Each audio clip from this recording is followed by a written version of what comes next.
स्वागत करें।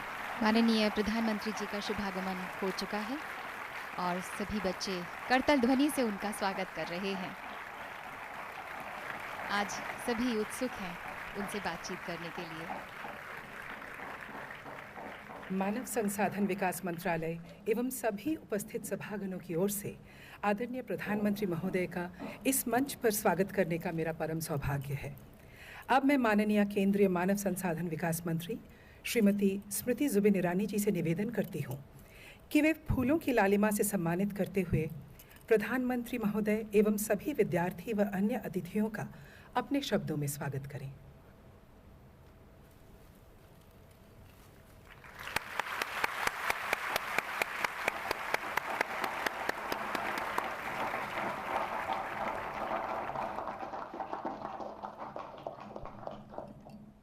मंच पर विराजमान भारत के प्रधानमंत्री आदरणीय नरेंद्र भाई मोदी आज इस सभागार में उपस्थित देवी, सज्जन और विशेषतः विद्यार्थियों को मैं टीचर्स डे की शिक्षक दिवस की हार्दिक शुभकामनाएं प्रेषित करती हूँ। ये माना जाता है कि हमारे टीचर्स, हमारे शिक्षक हमारे गुजरे हुए कल और आने वाले कल के बीच एक सेतु का काम करते हैं और स्वतंत्र भारत के इतिहास में शायद पहली बार इस प्रकार की गोष्ठी का आयोजन हुआ है जहां हमारे आदरणीय प्रधानमंत्री जी विद्यार्थी के शिक्षक के प्रति भावना को किस प्रकार से हम प्रस्तुत कर सकें, इसीलिए विद्यार्थी और शिक्षकों के बीच एक सेतु शब्दों का बनाने का प्रयास कर रहे हैं। आदरणीय प्रधानमंत्री जी, इस ऐतिहासिक पहल के लिए मैं आपको विशेषतः धन्यवाद देती हूँ, आपका साधुवाद और अभिनंदन करती हूँ। कई स्कूलों में देखा गया है कि टीचर्स डे पर हमारे विद्यार्थी कुछ क्लासेस में शिक्षक का रूप धारण करते हैं, शिक्षक के सम्मान में। एक शिक्षक से मेरी जब मुलाकात हुई तो उन्होंने मुझसे कहा, स्मृति जी, मैंने कई विद्यार्थी ऐसे देखे जो इंजीनियर्स बनना चाहते हैं, डॉक्टर्स बनना चाहते हैं, वकील बनना चाहते हैं, लेकिन एक विद्यार्थी ऐसा मिला जिसने कहा कि मुझे टीचर बनना है। मैंने उस विद्यार्थी से कहा कि टीचर्स डे के दिन तुम मेरी क्लास का नियंत्रण करो। विद्यार्थी ने पूरा दिन बड़ी मेहनत की और मुझसे अपेक्षा की कि मैं उसका इवैल्यूएशन करूंगा। विद्यार्थी जब मुस्कुराते हुए मेरे पास आया और कहा कि sir, did you evaluate me, did I do well? तो मैंने मुस्कुराते कहा कि तुमसे बेहतर टीचर महेश बन सकता है। तो उसका चेहरा उतर गया। उसने कहा, why sir, how can I do better? तो शिक्षक ने उस विद्यार्थी से कहा, एक काम करो, आज तो क्लास को पढ़ाया है, स्कूल के बाहर एक कुम्हार है, अगर एक माह तुम उस कुम्हार को पढ़ा सको तो माने कि तुम अच्छे शिक्षक बन सकते हो। इस विद्यार्थी ने पूरे 1 महीने तपस्या की, परिश्रम किया, लेकिन 1 महीने बाद आकर उसने अपने टीचर से कहा, sir, I failed, I could not teach this potter, the potter had no time. Teacher ने मुस्कुराते हुए कहा, पता है तुम्हें, महेश भी इस कुम्हार को पढ़ा नहीं पाया था। तो इस विद्यार्थी ने कहा, sir, then how do you think that Mahesh is a better teacher than I am? उसने कहा, तुम दोनों इस कुम्हार को पढ़ाने में असफल ज़रूर रहे, लेकिन फ़र्क सिर्फ इतना है कि महेश जब 1 माह बाद लौटा तो कम से कम मिट्टी का घड़ा बनाना सीख चुका था। A teacher is one who not only teachers but also one who learns in the journey of teaching. So today we dedicate ourselves to not only those teachers who taught us how to measure the distance between the earth and the moon, but who also helped us in our journey from the head to the heart. Thank you teachers, ladies and gentlemen, शिक्षक दिवस की आप सबको बहुत बहुत बधाई। धन्यवाद।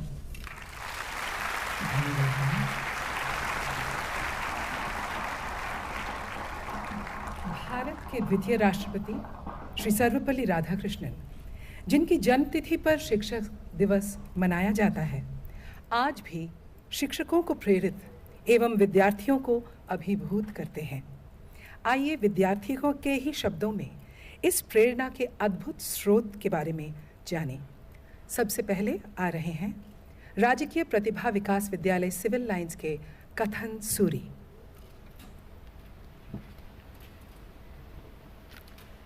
नमस्कार, मैं कथन सूरी, राजकीय प्रतिभा विकास विद्यालय सिविल लाइंस का छात्र। शिक्षक दिवस के इस पावन अवसर पर, जो प्रतिवर्ष 5 सितंबर को भारत के द्वितीय राष्ट्रपति डॉक्टर सर्वपल्ली राधाकृष्णन जी के जन्म दिवस के रूप में मनाया जाता है, पर आपका अभिनंदन करता हूँ।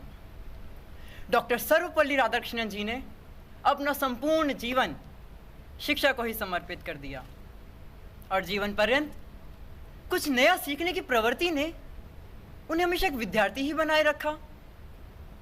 डॉक्टर राधाकृष्णन न केवल शिक्षा जगत के मानदंड, महान वक्ता, राजनीतिविद थे, अपितु वे भारतीय संस्कृति, दर्शन एवं अध्यात्म के भी शिखर पुरुष थे।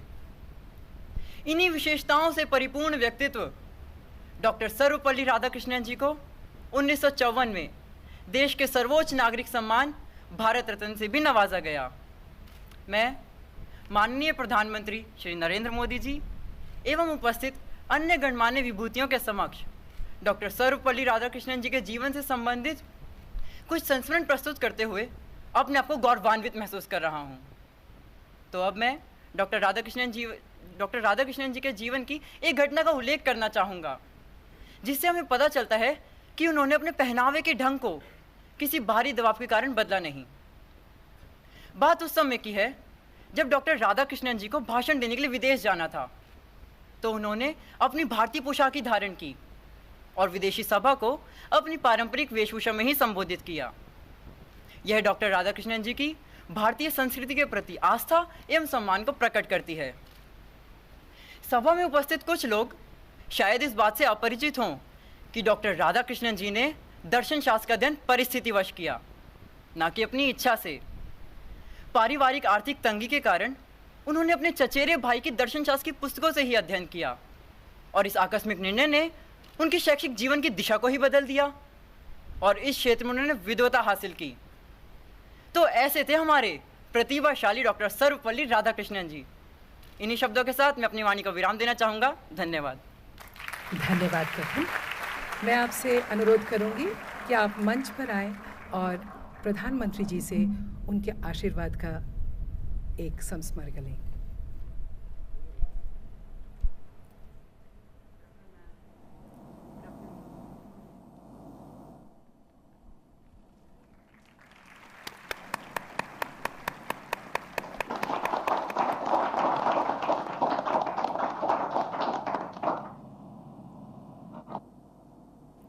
अब आपके सामने आ रही हैं सर्वोदय कन्या विद्यालय माता सुंदरी रोड की करुणा कुमारी।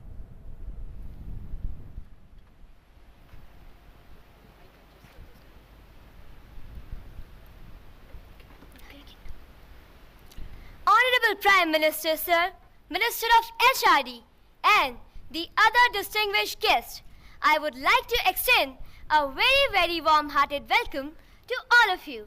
Today, on the occasion of Teachers' Day, I, Karuna Kumari of Class 8 from Sarvodaya Vidyalaya, Mata Sundari Road, feel extremely privileged and blessed to share some most beautiful traits of Dr. Radhakrishnan's personality with our Honorable Prime Minister, Shri Narendra Modi, who himself is a man of dynamic personality with a simple hat. Dr. Sarvapalli Radhakrishnan, the second President of Free India, was a great philosopher and who taught philosophy in many universities of India. As a tribute to his close association with the cause of teaching, his birthday came to be observed as Teachers' Day. Whatever position he held, whether as a president, vice president, or even as a cultural ambassador, Dr. Radhakrishnan remained a teacher all his life.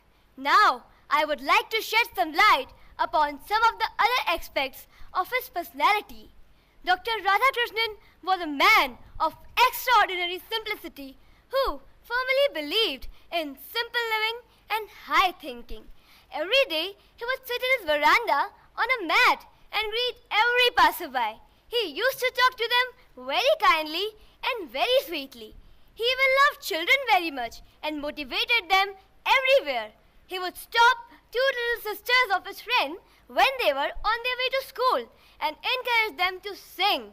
Though he was a man of great intelligence, great learning, but yet he never discouraged youngsters from talking to him even in faulty English. Now, I would like to share one more incident about his personality, that once his friend Dr. K. Ishwara Dutt, who was the journal editor of the book the man and its evolution, handed one of his essays on Ruskin-born to Dr. Radhakrishnan. He went through it in detail, just like a typical school teacher. He smiled many times while reading the essay, but he didn't discourage him or give him any serious advice. All he said after reading the whole essay was, "Be simple, direct, and pointed." So you people see that such a man of great ethics was he. Today, Dr. Sarvapalli Radhakrishnan is not among us, but his nature, his reflection can be seen in each and every teacher. So I salute the whole teaching fraternity. Thank you very much. Thank you, Karuna. That was beautiful.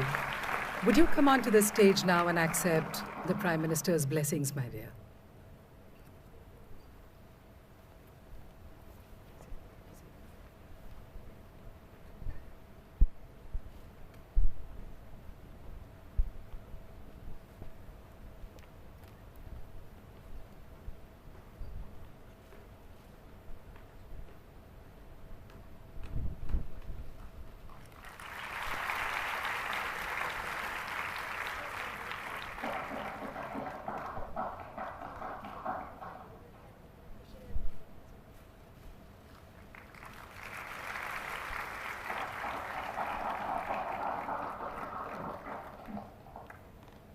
Now I call upon Tavishi Sheel of Government Girls Senior Secondary School, Pitampura. I am Tavishi of class 10th from GGSS School, SC Block, Pitampura. A very hearty good afternoon to the Honorable Prime Minister, the HRD Minister, and all the other dignitaries present here. Today, it's my proud privilege to speak few words on our former President, Dr. Sarvapalli Radhakrishnan. Dynamic in personality, quiet in nature, just in decision, prompt in action, simple in dress, austere in habits. Such was our revered Dr. Radhakrishnan. He was a loving person and a lovely emblem of our age-old Indian culture and civilization. On the auspicious occasion of Teachers' Day, we all feel proud to remember him as the great guru of all times. He was the multifaceted personality who always propagated the idea of Vasudhaiva Kutumbakam, meaning the whole world is a family. According to him, on this occasion, every teacher must take this pledge that they will make their students good human beings and not some mere scientist or engineer. In a very interesting incident, once at Mysore University, one of his students asked him whether he had been abroad for his education. He simply replied, "No, but I will go there to teach." Such was his determination, and he did go abroad to teach. He was very friendly with his students, and when going to Calcutta University, he was given a very unique farewell by his students, where his carriage was pulled by his students instead of the horses. Isn't it unique? It is. As told by one of his students, once at Calcutta University, one of his students said, as told by one of his students, at the Calcutta University, a philosopher gave a speech for about 50 minutes, but the audience could not get him. Then, Dr. Radhakrishnan got up and spoke the gist within 10 minutes. Surprisingly, whole audience was satisfied. Such was our great Dr. Radhakrishnan, an eloquent speaker, a philosopher, a biographer, and what not. Above all these, he was a good human being and the precious jewel of our nation. Thank you. Thank you, Tavishi. May I request you to come onto the stage now, please?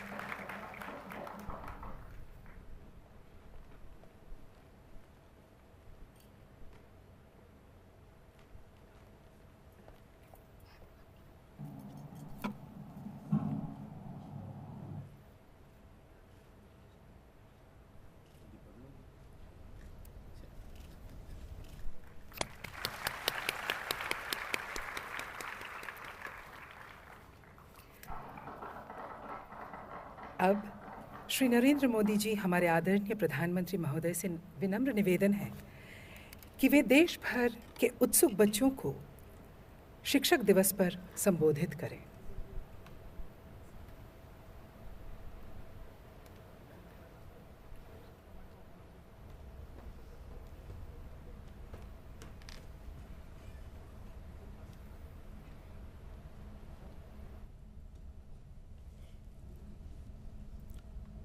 देश भर में भिन्न भिन्न स्कूलों में बैठे हुए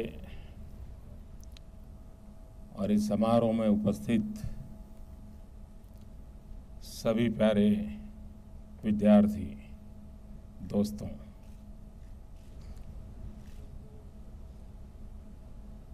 मेरे लिए एक सौभाग्य की घड़ी है कि मुझे भारत के भावी सपने जिनकी आंखों में सवार हैं, उन बालकों के साथ बातचीत करने का अवसर मिला है।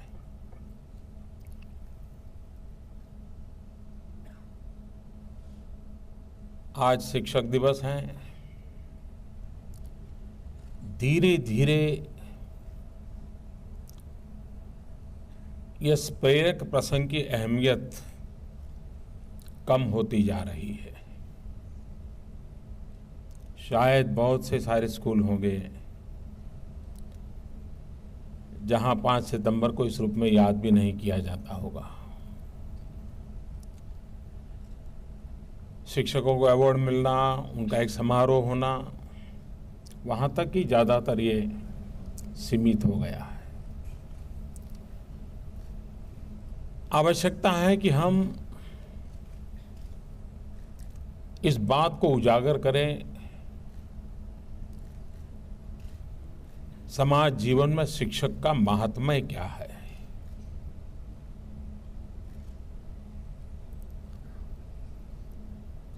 और जब तक हम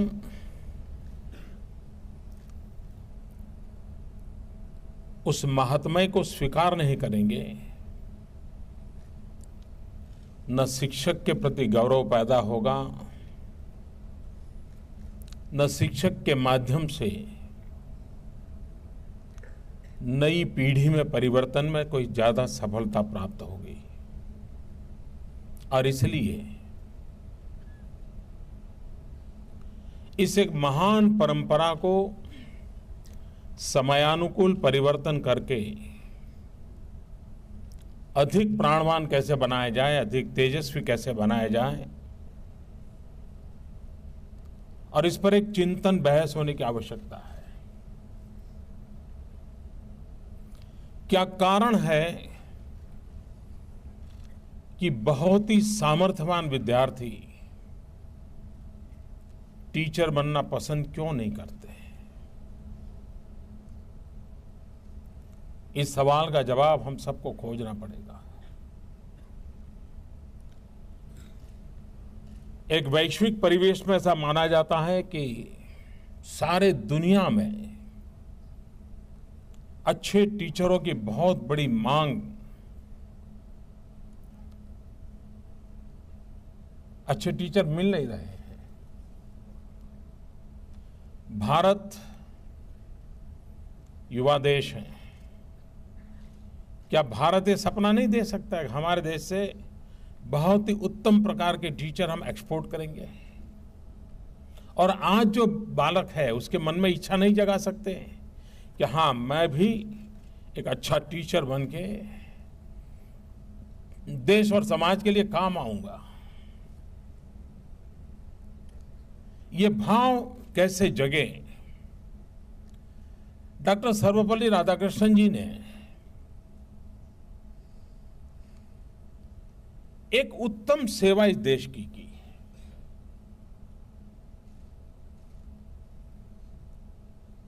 वे अपना जन्मदिन नहीं मनाते थे, वो शिक्षक का जन्मदिन मनाने का आग्रह करते थे। ये शिक्षक दिवस की कल्पना, खैर अब तो दुनिया के कई देशों में इस परंपरा को जन्म मिला है।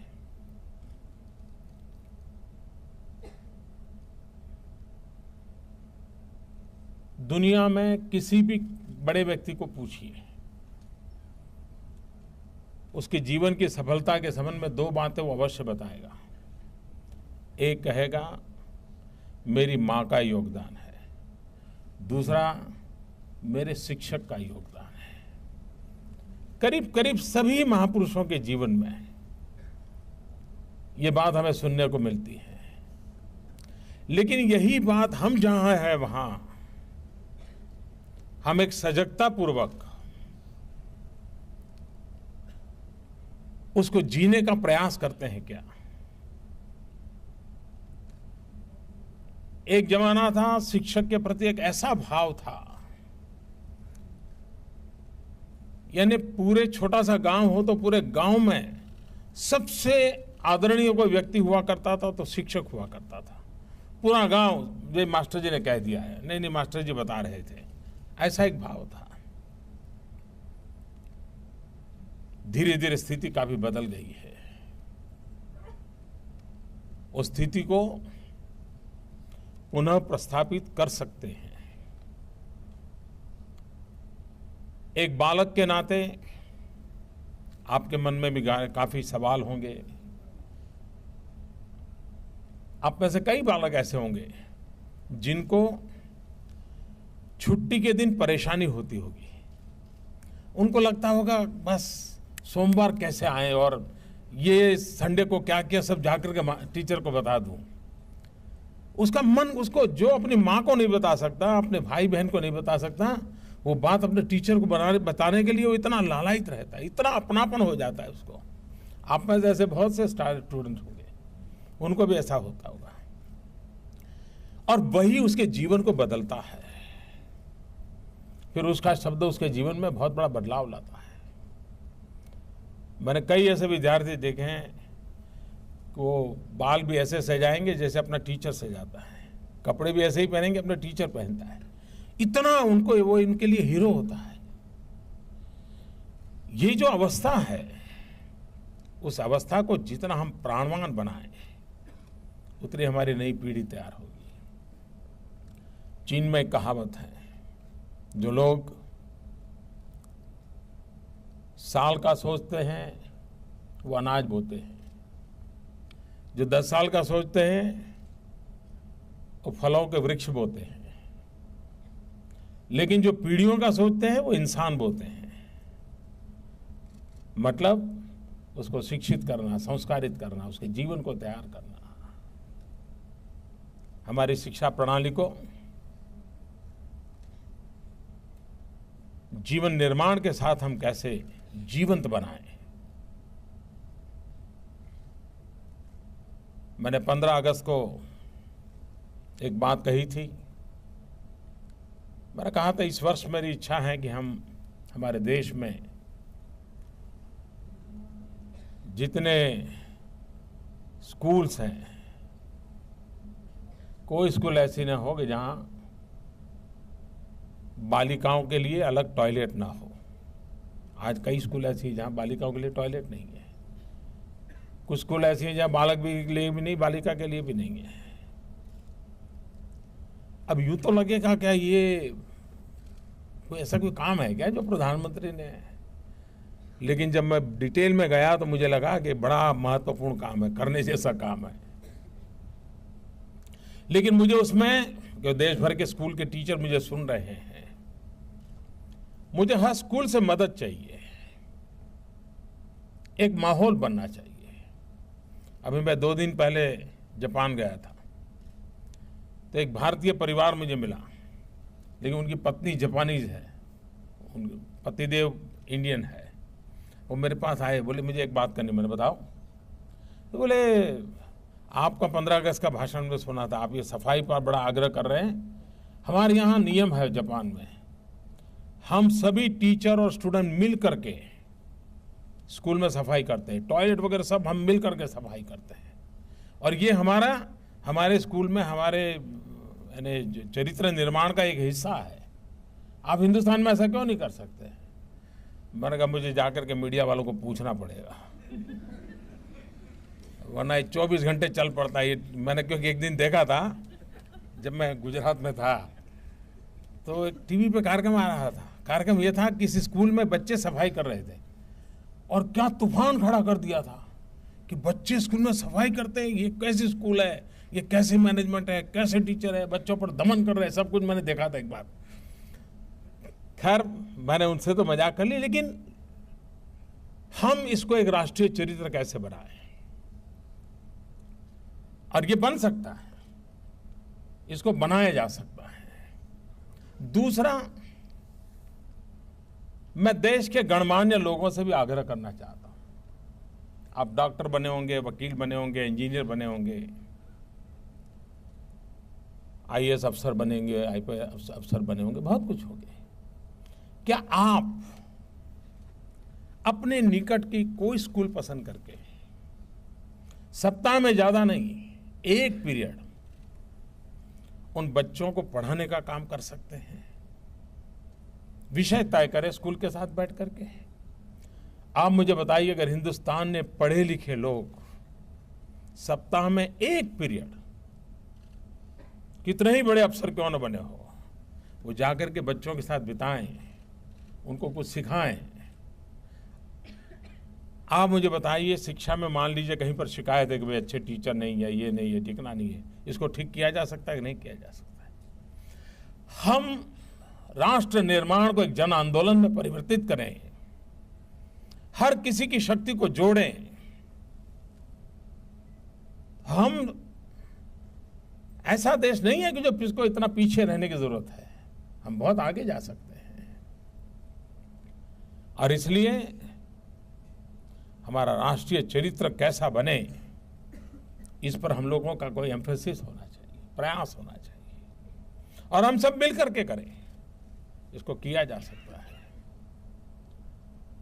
एक विद्यार्थी के नाते आपके भी बहुत सारे सपने होंगे।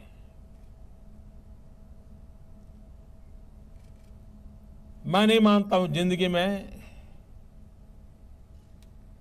परिस्थितियां किसी को भी रोक पाती हैं, नहीं रोकती हैं, अगर आगे बढ़ने वाले के इरादों में दम हो। और मैं मानता हूं हमारे देश के नौजवानों में, इन बालकों में वो सामर्थ्य है। उस सामर्थ्य को लेकर के वे आगे बढ़ सकते हैं। टेक्नोलॉजी का महात्म्य बहुत बढ़ रहा है। मैं सभी शिक्षकों से आग्रह करता हूं,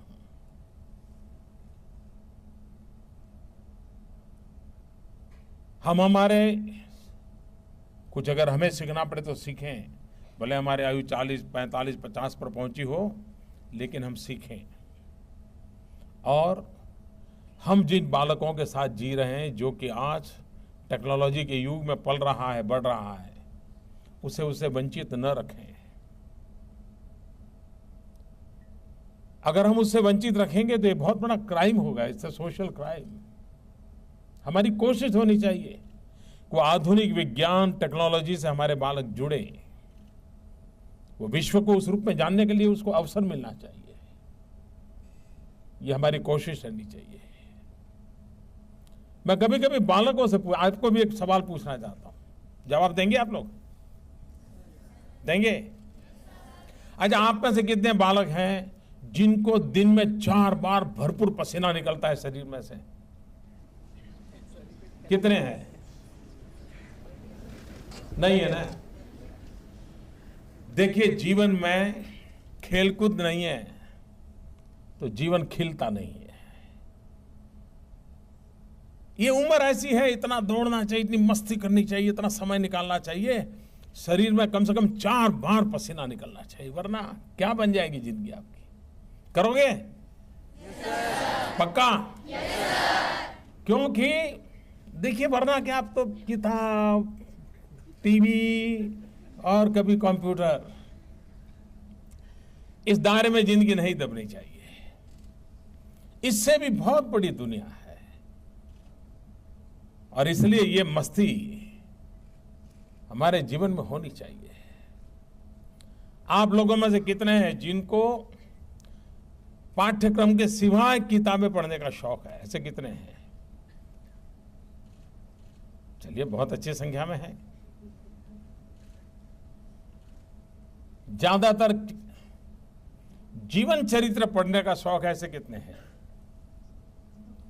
वो संख्या बहुत कम है। मेरा विद्यार्थियों से आग्रह है, जिसका भी आपको पसंद हो, जीवन चरित्र पढ़ना चाहिए। जीवन चरित्र पढ़ने से हम इतिहास के बहुत निकट जाते हैं, क्योंकि उस व्यक्ति के संबंध में जो लिखा जाता है उसके नजदीक के इतिहास को हम भली भांति जानते हैं। और जरूरी नहीं है कि एक ही प्रकार के जीवन को पढ़ें। किसी खेलकूद में किसी कोई आगे बढ़ा है और उसका जीवन चरित्र तो वो पढ़ना चाहिए। सिने जगत में किसी ने प्रगति की है, उसका जीवन पढ़ने को मिलता है तो वो पढ़नी चाहिए। व्यापार जगत में किसी ने प्रगति की है, उसका जीवन चरित्र मिलता है, उसको पढ़ना चाहिए। साइंटिस्ट के रूप में किसी ने काम किया तो उसका जीवन पढ़ना चाहिए। लेकिन जीवन चरित्र पढ़ने से हम इतिहास के काफी निकट और बाय एंड लार्ज सत्य को समझने की भी सुविधा पड़ती है। और इसलिए हमारी कोशिश रहनी चाहिए, वरना आजकल तो आप लोगों को वो आदत है कि नहीं पता नहीं, हर काम गूगल गुरु करता है। कोई भी सवाल है गूगल गुरु के पास चले जाओ। इंफॉर्मेशन तो मिल जाती है, ज्ञान नहीं मिलता है, जानकारी नहीं मिलती है। और इसलिए हम सब उस दिशा में प्रयास करें। मुझे बताया गया है कि कुछ विद्यार्थियों के मन में सवाल भी हैं, तो मुझे अच्छा लगेगा उन सब से गप्पे गोष्ठी करना। बहुत हल्का फुल्का का माहौल बना दीजिए, जरा गंभीर रहने की जरूरत नहीं है। आपके शिक्षक ने कहा होगा हाथ ऐसा मत करो, यूं मत करो, ऐसा सब कहा होगा ना। हाँ, तो आपके शिक्षक ने जो कहा है वो यहाँ से जाने के बाद उसको पालन कीजिए। हैं? अभी हंसते खेलते आराम से बैठिए और हम बातें करेंगे। फिर एक बार आप सबको मेरी बहुत शुभकामनाएं। टीचर्स डे पर देश के सभी शिक्षकों को मैं प्रणाम करता हूं, शुभकामनाएं देता हूं। और हम जैसे अनेकों के जीवन में बनाने में शिक्षकों का बहुत बड़ा रोल है, उस सबका ऋण स्वीकार करता हूं। बहुत बहुत धन्यवाद। धन्यवाद मान्यवर। मुझे विश्वास है कि आपके शब्दों ने न केवल बच्चों को, अभी तो शिक्षकों को भी प्रेरित किया है और बेहतर होने का सपना देखने का। 15 अगस्त का संकल्प, जिसका अभी आदरणीय प्रधानमंत्री जी ने उल्लेख भी किया, उसी संकल्प को कार्यान्वित करते हुए आज माननीय प्रधानमंत्री महोदय स्वच्छ भारत स्वच्छ विद्यालय अभियान की विवरणिका का विमोचन करेंगे।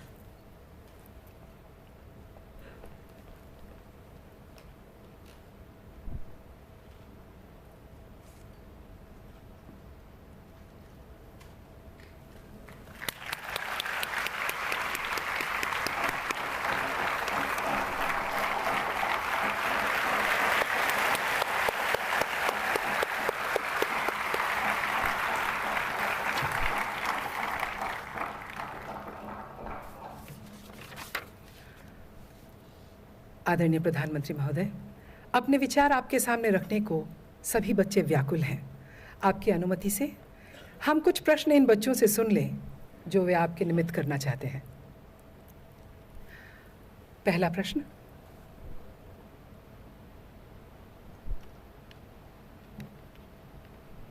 नमस्कार सर, मैं अक्षय, कक्षा 11वीं बी का छात्र, सर्वोदय शाही शिक्षा उच्चतर माध्यमिक विद्यालय नानकपुरा मोतीबाग नंबर 2 से हूँ। सर, जब आप प्रधानमंत्री बने तो गांधीनगर से नई दिल्ली आने पर आपको कैसा महसूस हो रहा है और आपकी गतिविधियों में क्या बदलाव आया है? फर्क तो बहुत लग रहा है। एक तो मुझे समय नहीं मिला है अभी दिल्ली देखने का। ऑफिस से घर, घर से ऑफिस, यही मेरा क्रम चल रहा है। लेकिन मैं समझता हूँ आप पूछना क्या चाहते हैं। वैसे कोई बड़ा फर्क मैं महसूस नहीं करता हूँ। मुख्यमंत्री के कार्य में और प्रधानमंत्री के कार्य में विषय वस्तु बदलते होंगे, दायरा बदलता होगा, जिम्मेवारियां जरा ज़्यादा बढ़ती होगी, लेकिन व्यक्ति के जीवन में कोई ज़्यादा फर्क नहीं आता है। उतनी ही मेहनत करनी पड़ती है, शायद थोड़ी ज़्यादा करनी पड़ती है, उतना ही जल्दी उठना पड़ता है, देर रात तक काम करना पड़ता है। और राज्य में थे तो एक आध शब्द इधर उधर हो जाए तो बड़ा टेंशन नहीं रहता था। यहाँ रहता है कि कहीं देश का नुकसान न हो जाए, कोई ऐसी बात न हो जाए कि देश का नुकसान न हो जाए, तो थोड़ा ज़्यादा ही कॉन्शियस रहना पड़ता है। लेकिन मैं इतना कह सकता हूँ कि मुख्यमंत्री कार्य का अनुभव होने के कारण इस दायित्व को संभालने में, समझने में और अफसरों के साथ काम लेने में मुझे कोई ज़्यादा दिक्कत नहीं आई। बहुत सरलता से मैं इसको कर पाया हूँ। और आगे देखेंगे कोई अगर ऐसा बदलाव नजर आए तो। Thank you sir. Thank you. अगला प्रश्न।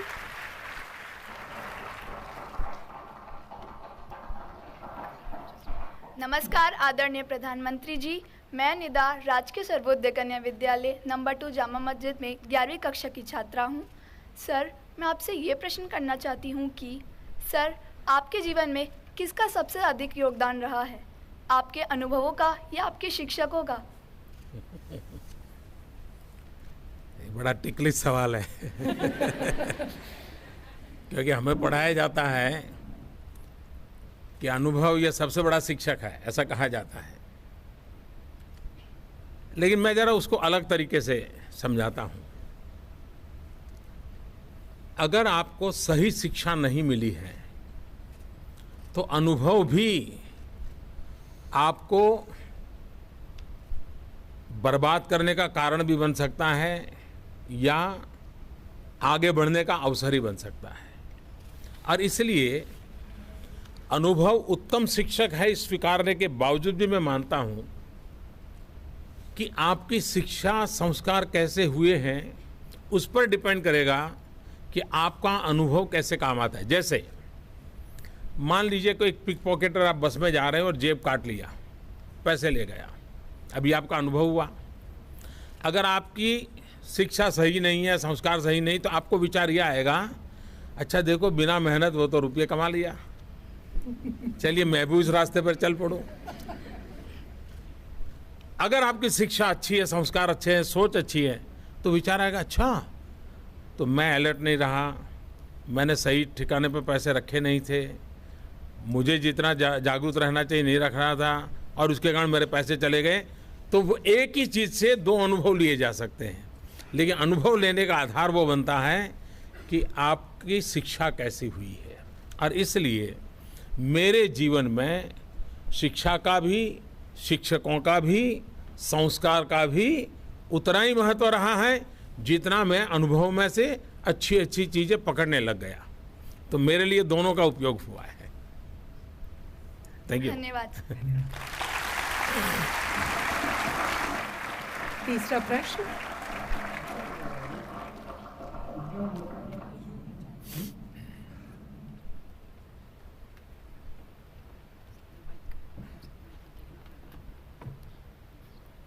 नमस्कार। नमस्ते। मेरा नाम सिंपल है।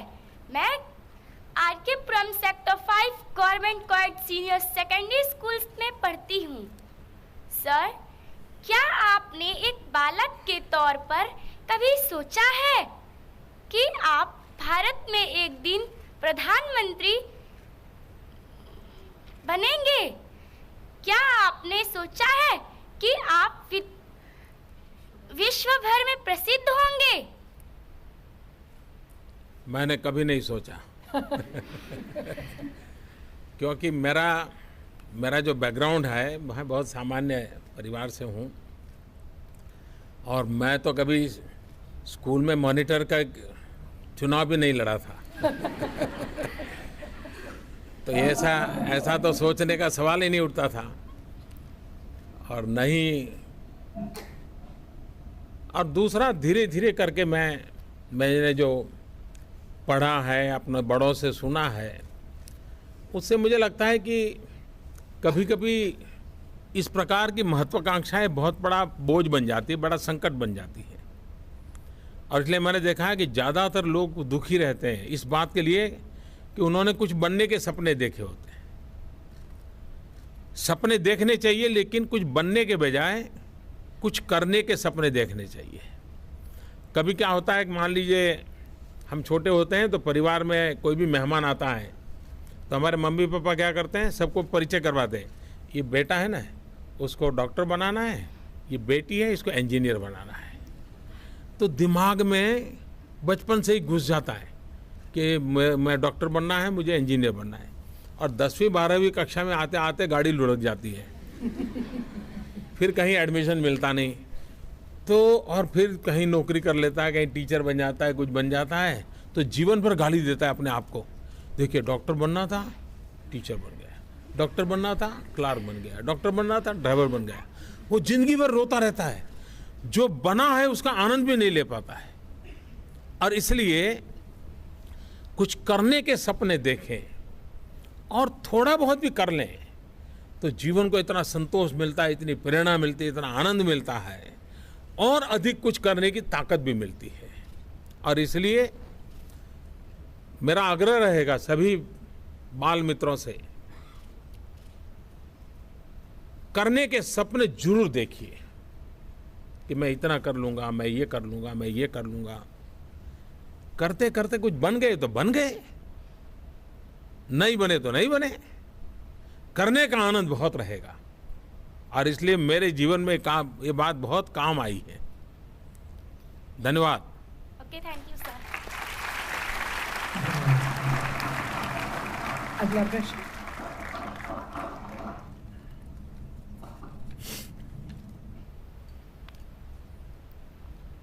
नमस्कार श्रद्धेय प्रधानमंत्री महोदय, मैं चिराग बंसल जवाहर नवोदय विद्यालय मुंगेशपुर दिल्ली की कक्षा 11वीं का छात्र हूँ। महोदय, आपको हमारे जैसे छात्रों से बातचीत से क्या लाभ मिलता है? लाभ मिलता होता तो मैं नहीं आता, क्योंकि वो लोग ज़्यादा मुसीबत में होते हैं जो लाभ के लिए काम करते हैं। बहुत सारे काम होते हैं जो लाभ के लिए नहीं करने चाहिए, और जब लाभ के लिए नहीं करते हैं तो उसका आनंद कुछ अलग होता है। मैं देश के टीवी वालों का आभारी हूँ। एक बहुत अच्छा काम किया आज उन्होंने, मुझे समझ नहीं मिला लेकिन थोड़ा बहुत मैंने देखा। उन्होंने अलग अलग जगह पे बालकों को पूछा आज, अच्छा बताओ भी प्रधानमंत्री से आप क्या पूछना चाहते हो, क्या बात है। शायद बालकों को अपनी बात बताने का ऐसा अवसर इसके पहले कभी नहीं मिला होगा, और इसलिए मैं ये टीवी मीडिया वालों का बहुत आभार व्यक्त करता हूँ। उन्होंने बहुत उत्तम काम किया। सब बहुत सारे बालक बहुत सारी बातें आज टीवी पे बता रहे हैं। पहली बार मैं देख रहा हूँ कि आज पूरा दिन टीवी हमारे देश के इन बाल मित्रों ने ऑक्यूपाई कर लिया है। ये अच्छा है, ये अपने अच्छा है।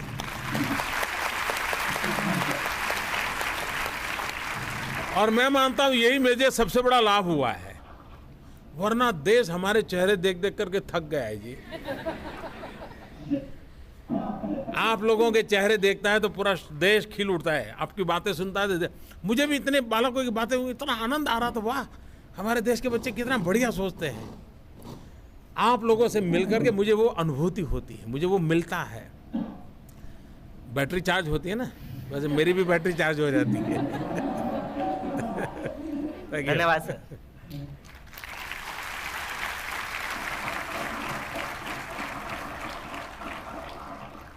आइए बेटा पूछिए। A hearty good afternoon to all of you. Honorable Prime Minister Sir, I am Prerna of class 10th from Kendriya Vidyalaya Pragati Vihar. Sir, people say that you are like a headmaster, but you appear to us as friendly, sweetly and a kindly person. Sir, my question is that what kind of person are you in real life?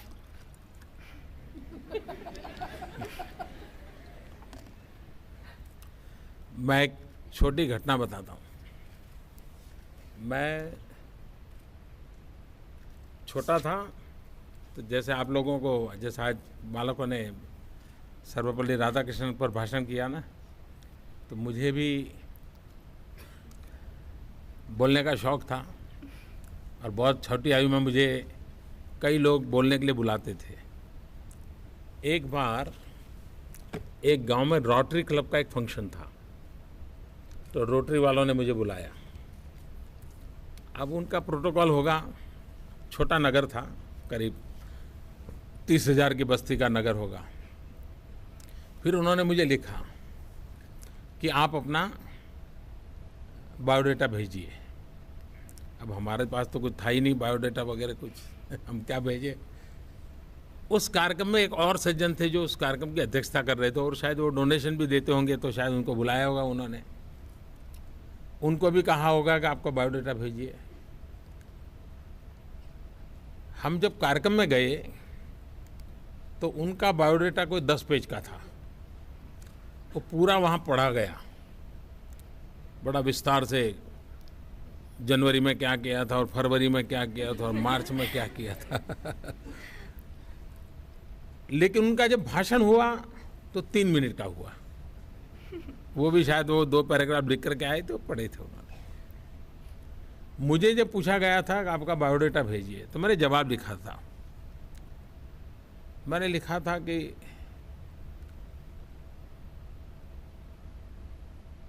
हर कोई इंसान, हमारे शास्त्र कहते हैं कि मैं कौन हूं इसका जवाब खोज रहा है।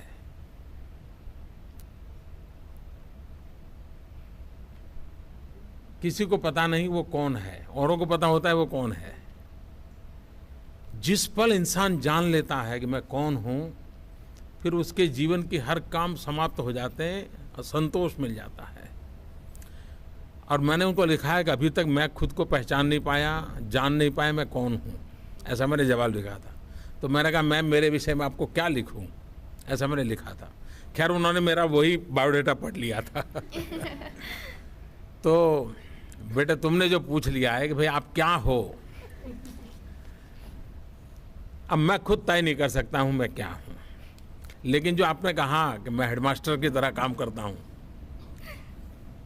मैं मालूम नहीं तुम्हारे हेडमास्टर यहाँ आए हैं क्या स्कूल के? Yes sir. तो तुम्हारा क्या होगा बताओ? वो कल तुम्हें पूछेंगे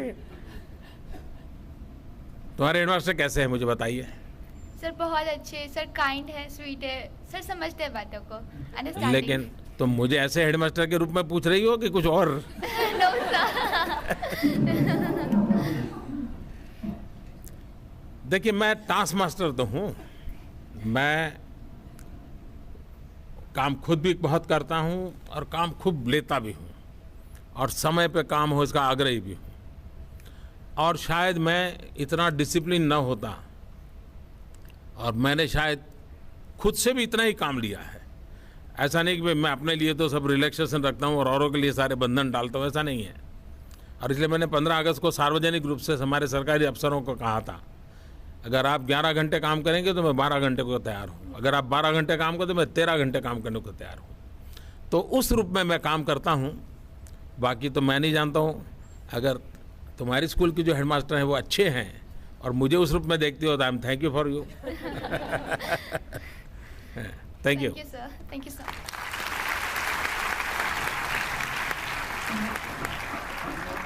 देश के अन्य क्षेत्रों में भी कुछ विद्यार्थी हैं जो इस अवसर में सम्मिलित होना चाहते हैं। आपकी अनुमति हो तो वीडियो कॉन्फ्रेंस के माध्यम से उन्हें जोड़ लें। तो आइए शुरू करते हैं उत्तर पूर्व में इम्फाल से। Good afternoon, Honorable Sir. My name is Nixon Singh Lalstrom and I am currently studying in 12th Science at Navodaya Vidyalaya Kumbong, Imphal West, sir. We wish you a happy Teachers' Day, sir. And Honorable Sir, I want to ask a question. Sir, how can I become a Prime Minister of India, sir?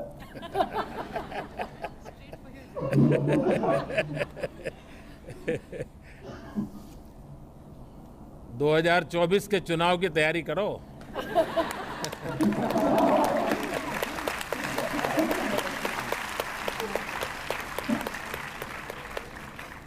और इसका मतलब ये होगा कि तब तक मुझे कोई खतरा नहीं है।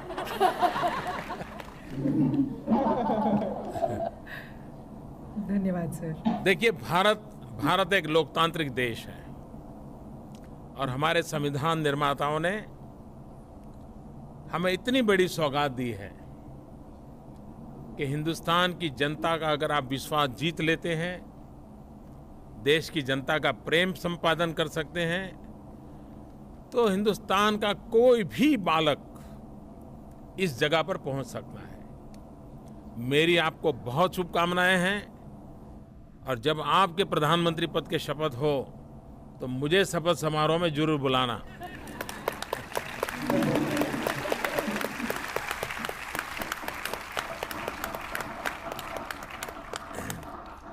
Thank you Nixon. अगला सवाल भुज से। नमस्कार माननीय प्रधानमंत्री जी, मैं विपुल कुमार कक्षा 11वीं विज्ञान केंद्रीय विद्यालय क्रमांक 2 थल सेना भुज से। मेरा प्रश्न आपसे यह है सर, अभी अभी आप जापान गए, आपने वहां एक विद्यालय को भी देखा। सर, आपको हमारे यहाँ की शिक्षा और जापान की शिक्षा में क्या अंतर नजर आया? मैं इस बार जापान गया तो मैंने सामने से ये कहा था कि मैं वहाँ की शिक्षा प्रणाली को ज़रा समझना चाहता हूँ, मैं देखना चाहता हूँ। तो वहाँ मैं एक प्राइमरी स्कूल में भी गया था और वहाँ मैं एक विमेंस यूनिवर्सिटी में भी गया था। प्राइमरी स्कूल में जाकर के मेरी कोशिश ये थी कि उनकी शिक्षा प्रणाली को समझना। उनके यहाँ टीचिंग न के बराबर है, न के बराबर है। आपको लगता होगा कि ऐसी कैसी स्कूल जहाँ टीचिंग ही नहीं है, लेकिन वहाँ 100% लर्निंग है। वहाँ की सारी कार्यशैली ऐसी है कि बालक को सीखने का अवसर मिलता है और खुद उसमें कुछ न कुछ करता है। वो पार्ट ऑफ द प्रोसेस होता है, ये उनका बड़ा आग्रह रहता है। दूसरा, मैंने देखा कि हर बालक गजब की डिसिप्लिन है। माँ बाप स्कूल छोड़ने नहीं आते हैं, नियम है, माँ बाप स्कूल छोड़ने नहीं आएंगे।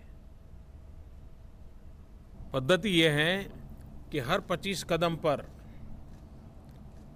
पेरेंट्स खड़े रहते हैं और उस यूनिफॉर्म वाले बालक वहाँ से निकलते हैं तो एक पेरेंट उस बालक को 25 कदम दूर दूसरे पेरेंट को निगरानी में हैंडओवर करता है ना, जाता नहीं है, देता है। इसके कारण क्या हुआ है कि सभी पेरेंट्स सब बच्चों के साथ समान ट्रीटमेंट देते हैं। अपने ही बच्चों को संभाल के लाना, बढ़िया गाड़ी में ला करके छोड़ देना, ऐसा नहीं। हर एक बच्चों को अपने स्कूल पैदल जाते हैं, जाते समय पेरेंट्स उनको देखते हैं। ये प्रयोग माँ बाप का सभी बच्चों के प्रति समान भाव का एक संस्कार का बड़ा गजब व्यवस्था मेरे मन को छू गई है। तो ऐसी बहुत छोटी छोटी चीज़ें मैंने ऑब्जर्व की हैं, मुझे काफ़ी अच्छी लगी हैं। टेक्नोलॉजी का भरपूर उपयोग हो रहा है, छोटे छोटे बालक भी टेक्नोलॉजी के माध्यम से चीज़ों को जानने समझने की कोशिश करते हैं। दो चीज़ों पर ज़्यादा मैंने देखा है कि एक साइंटिफिक टेम्परामेंट, इस पर उनका काफ़ी यानी प्रोसेस ही ऐसी है कि वो उस प्रकार से सोचता है। डिसिप्लिन सहज है, स्वच्छता बहुत सहज है और आदर करना, वो थोड़े झुकते हैं आदर करने के लिए, जैसे हम नमस्ते करते हैं वैसे हर एक के व्यवहार में नजर आता है, हर एक के व्यवहार में नजर आता है। तो ये संस्कारों के कारण होता है। तो हमारे में और उनमें इन बातों में तो काफ़ी बड़ा फर्क नजर आया मुझे। धन्यवाद sir.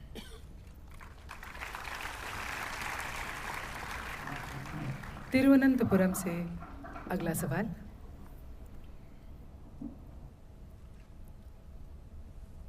Yes, Thiruvananthapuram, you can start. हाँ, Thiruvananthapuram, please. Good evening, Honorable Prime Minister, sir. This is Rakshanya Shekhar of Class 11. from Kendriya Vidyalaya Pattam, Thiruvananthapuram. And sir, our question is, so if you were a teacher, who would you concentrate more on? An intelligent student who is lazy or an average student who is very hardworking?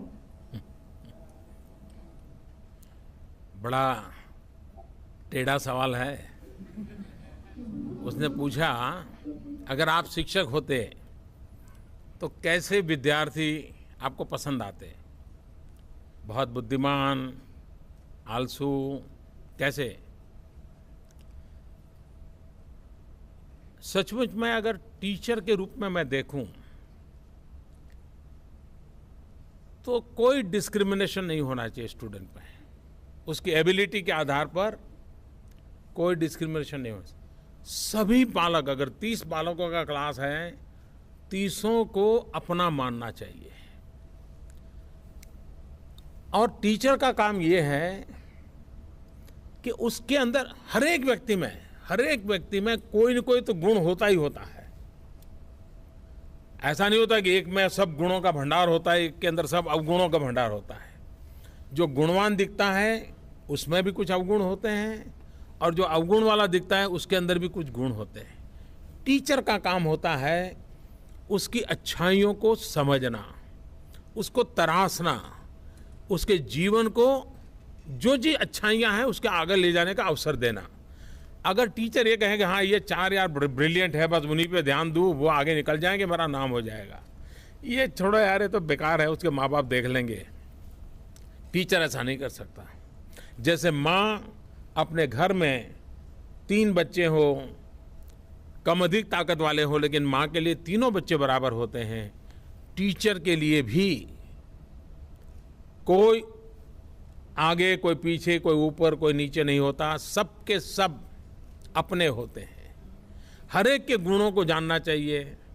और जब 30 student के class को teacher पढ़ाता है तब 30 के bulk को नहीं पढ़ाता है, उसको एड्रेस उस 30 को इंडिविजुअल करना होता है। बताते समय भी उसको ध्यान में रखता होना है कि एक वाक्य उस बालक के लिए बोलेगा जिसको समझने में देर लगती है, एक वाक्य उसके लिए भी बोलेगा जो तेज तर्रार समझ लेता है। अल्टीमेटली सबको समान रूप से परोसने की कोशिश करेगा। और इसलिए तिरुवनंतपुरम से जो सवाल पूछा गया, अगर मैं टीचर होता तो मैं कोई डिस्क्रिमिनेशन के पक्ष का नहीं होता।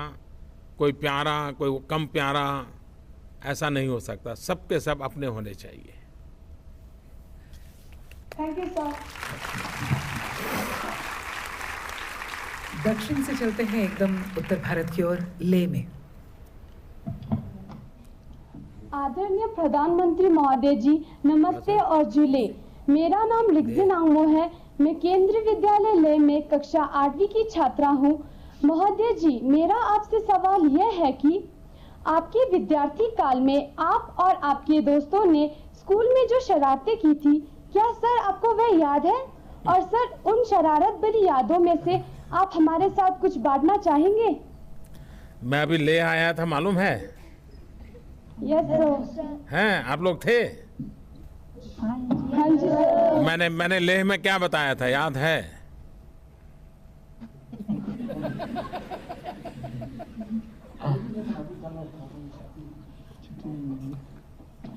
मैं पहले बहुत आता था ले, और जब मैं ले आता था तो ये दिल्ली के हमारे जो साथी थे वो मुझे कहते थे कि मोदी जी ले जा रहे हो तो आते समय वहाँ से गोभी, आलू जरूर ले आना। मालूम है ना? लेह में ऑर्गेनिक फार्मिंग के कारण बहुत अच्छी गोभी और आलू मिल जाते हैं। तो मैं काफ़ी ढेर सारा वापस आते समय ले आता था जब वहाँ मैं काम करता था। बड़ा इंटरेस्टिंग सवाल पूछा है। उन्होंने पूछा कि मैं जब आपकी तरह बालक था तो मैं भी शरारत करता था क्या? कोई बालक हो सकता है क्या ऐसा जो शरारत न करता हो सकता है क्या? हो ही नहीं सकता। अगर बालक मन, और कभी कभी तो मुझे चिंता होती है कि बचपन बहुत तेजी से मर रहा है। ये बड़ी चिंता का विषय है। समय से पहले वो कुछ अलग ही सोचने लग जाता है। उसका बालक अवस्था जो है वो दीर्घकालीन रहनी चाहिए, वो शरारतें होनी चाहिए, वो मस्ती होनी चाहिए। ये जीवन विकास के लिए बहुत ज़रूरी होती हैं। मैं भी शरारत करता था। मैं एक बता दूं कैसी। आप जानते होंगे वो बजाते हैं शहनाई। तो शादी जहाँ होती है ना, तो बाहर शहनाई बजाने वाले बैठते हैं शादी के जब होता है। तो किसी के यहाँ शादी ऐसी होती है और शहनाई वाले बजाते हैं, तो हम 2-3 दोस्त थोड़े शरारती थे। तो हम क्या करते थे, वो शहनाई बजाता है तो हम इमली लेकर के वहाँ जाते थे, और वो जब बजाते थे तो इमली दिखाते थे। पता है इमली दिखाने से क्या होता है? क्या होता है? आप मन में कल्पना कीजिए इमली की, क्या होता है? मुंह में पानी आता है ना। तो बजा नहीं पाता था।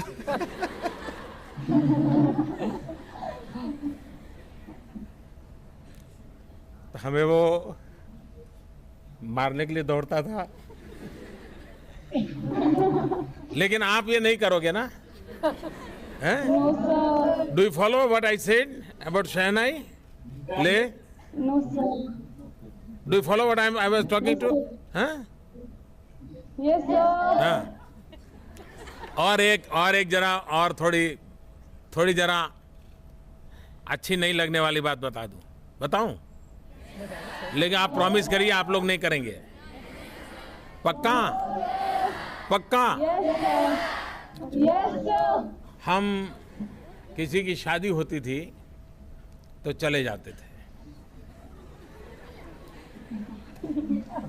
और लोग शादी में खड़े होते हैं तो कोई भी 2 लोग खड़े हैं, कोई लेडी एंड जेंट्स, तो उनके पीछे कपड़े पकड़ के स्टेपलर लगा देते थे।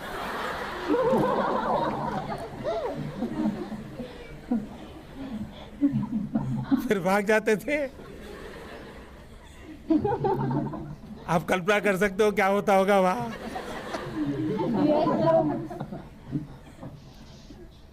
लेकिन आपने मुझे प्रॉमिस किया है आप लोग कोई करेंगे नहीं ऐसा। हाँ? प्रॉमिस? ले वाले बताइए प्रॉमिस। हाँ। धन्यवाद श्रीमान जी।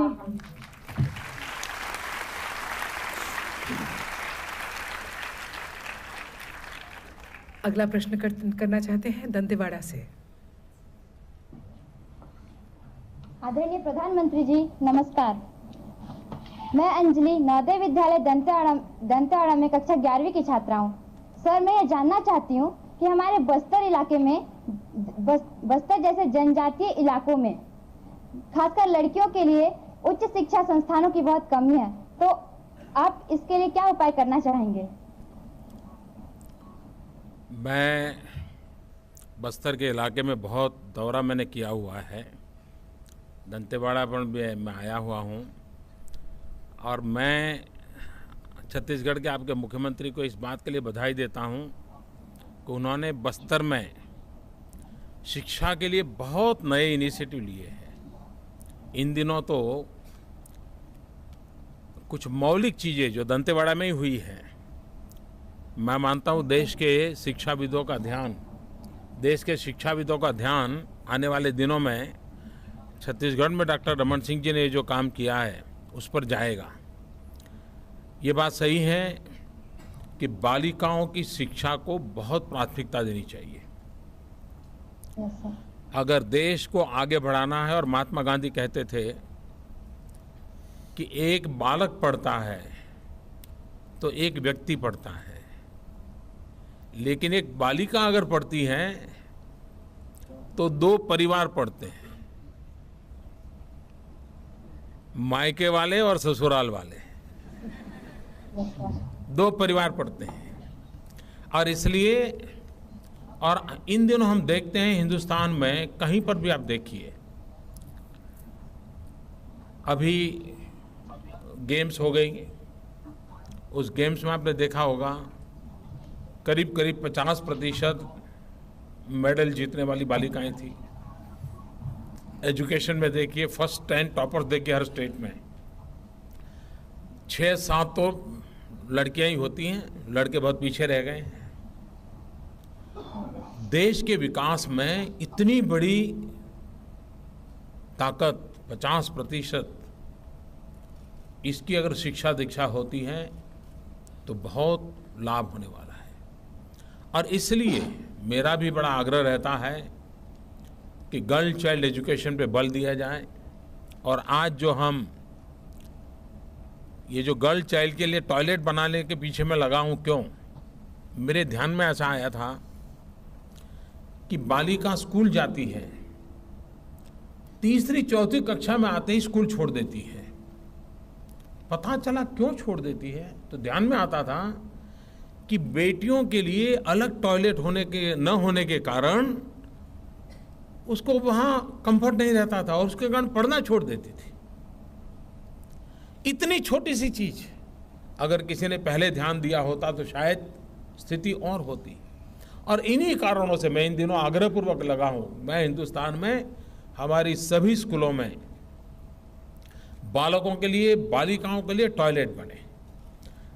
बच्चियां स्कूल तो अब दाखिल हो रही, हर माँ बाप को लगता है कि बेटी को स्कूल दाखिल करें, लेकिन कभी तीसरी कक्षा तक, कभी 5वीं कक्षा तक, ज़्यादा से ज़्यादा 7वीं कक्षा तक, और ज़्यादातर बच्चियां स्कूल छोड़ देती हैं। हमें ये बच्चियां स्कूल छोड़े नहीं, उनको आगे की शिक्षा कैसे मिले, इस पर मेरा ध्यान है और मैंने इस दिशा में काफ़ी कुछ सोचा है, अभी मैं कर भी रहा हूँ और उसके नतीजे नज़र आएंगे। लेकिन मुझे खुशी हुई कि बस्तर जिले में आप लोगों को शिक्षा के विषय में इतनी चिंता है, इतना लगाव है, और एक बालिका के मन में ऐसा जब सवाल आता है ना, तो बहुत आनंद होता है कि वो बालिकाओं की शिक्षा की चिंता एक बालिका कर रही है, वो भी दूर सुदूर बस्तर के जंगलों में से, जहाँ माओवाद के कारण लहूलुहान धरती हो चुकी है, वहाँ से शिक्षा की चिंता करने वाली एक बेटी, मैं मानता हूँ देश को जगाने की ताकत है इस सवाल में।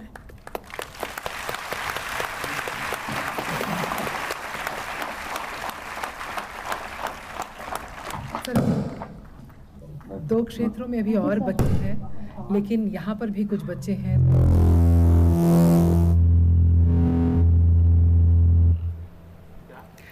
दो क्षेत्रों में अभी बच्चे और हैं जो इंतजार कर रहे हैं, उन्हीं से बात कर लें। हाँ बिल्कुल। Port Blair. नमस्कार माननीय प्रधानमंत्री महोदय, मेरा नाम सुदक्षिणा है। मैं कक्षा 10वीं की छात्रा हूं और मैं केंद्र विद्यालय क्रमांक 1 से हूं। मेरा प्रश्न आपसे यह है कि हम बच्चे देश की विकास एवं उन्नति में आपकी क्या मदद कर सकते हैं? देखिए, एक तो खुद अच्छे विद्यार्थी बने, ये भी देश की बहुत बड़ी सेवा है। हम एक अच्छे विद्यार्थी बने, हम सफाई के संबंध में कोई कॉम्प्रोमाइज न करें। आप में से कई बच्चों को मैं अगर पूछूं, स्कूल से जाते ही अपना जो स्कूल बैग है ऐसे ही जाते ही फेंक देते हैं, ऐसे कितने बच्चे हैं? सच बताइए आप। देखिए, कोई फोटो नहीं निकालेगा, बता दीजिए। फिर मम्मी क्या करती है, उठाएगी, ठीक रखेगी। और कुछ बालक होंगे, घर में कितने ही मेहमान बैठे होंगे, बहुत कुछ चलता होगा, लेकिन किसी पर ध्यान नहीं, सीधे अपने जहाँ स्कूल बैग रखते हैं वहाँ जाएंगे, स्कूल बैग ठीक से रखेंगे, जूते ठीक से निकालेंगे और फिर आकर के सबको नमस्ते करेंगे। इससे दो प्रकार के बालक होते हैं। अब आपको तय करना है कि अगर आप ढंग से जीते हैं तो आप वो देश सेवा करते हैं कि नहीं करते हैं। कुछ लोगों को लगता है भाई देश सेवा मतलब देश के लिए मरना, या देश सेवा मतलब सिर्फ राजनेता बनना। ऐसा नहीं है। हम मानो बिजली बचाओ, बिजली बचाने का विषय आप अगर घर में तय करो, और मैं ये सब बच्चों से कहता हूँ कि आप इस बार तय कर में घर जा कर के पूछिए अपने मम्मी पापा को कि अपना घर में बिजली का बिल कितना आता है। अभी तक आपने कभी नहीं पूछा होगा। बालक क्या करता है, मुझे ये चाहिए, कंपास चाहिए, मुझे ये चाहिए, टीचर ने ये मांगा है, उतना ही उसका घर के साथ संबंध, पैसों के संबंध में आता है। मुझे आज दोस्तों के साथ यहाँ जाना है, मम्मी इतना पैसा दे दो, ये आता था। कभी घर के कारोबार में आपने इंटरेस्ट लिया क्या? एक काम कीजिए आप, घर में मम्मी पापा सब जब खाना खाने के लिए बैठे तो पूछिए कि अपने घर का बिजली का बिल कितना आता है, पूछिए उनको। फिर उनको कहिए अगर ये 100 रुपये बिल आता है, हम क्या 90 रुपये बिल ऐसा कर सकते हैं क्या? 50 रुपये का बिल आता है, 45 रुपये हो जाए बिल, ऐसा कर सकते हैं क्या? कैसे कर सकते हैं? चर्चा करो घर में। बिजली कम उपयोग में हो, बिजली बर्बाद ना हो, ये कर सकते हैं। आप अगर अपने घर में बिजली बचाते हो तो आपके घर में तो लाभ होगा ही होगा, लेकिन किसी के गरीब के घर में बिजली का दिया जलेगा। ये बहुत बड़ी देश सेवा है।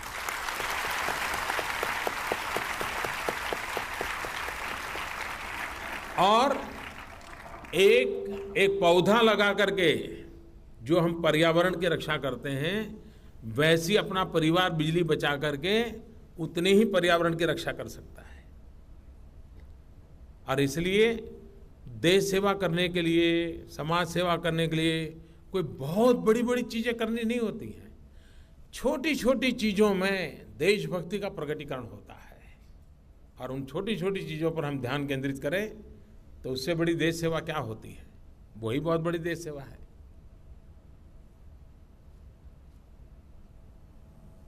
Thank you. धन्यवाद। और तिनसुकिया के बच्चे हैं। नमस्कार सर। नमस्ते। I am Anisha, a student of class 11 science. Sir, me and my friends here from Kendriya Vidyalaya Tinsukia wish you a very happy Teachers' Day. Sir, my question to you is that we in Assam feel very concerned about climate change and its consequences. Sir, how can you help and guide us to protect our pristine environment? देखिए, आज छोटे छोटे बालक भी climate change और environment change की चर्चा कर रहे हैं। अब मैं मेरे मन में एक सवाल है कि सचमुच में क्या चेंज हुआ है। हम अपने आप से पूछें।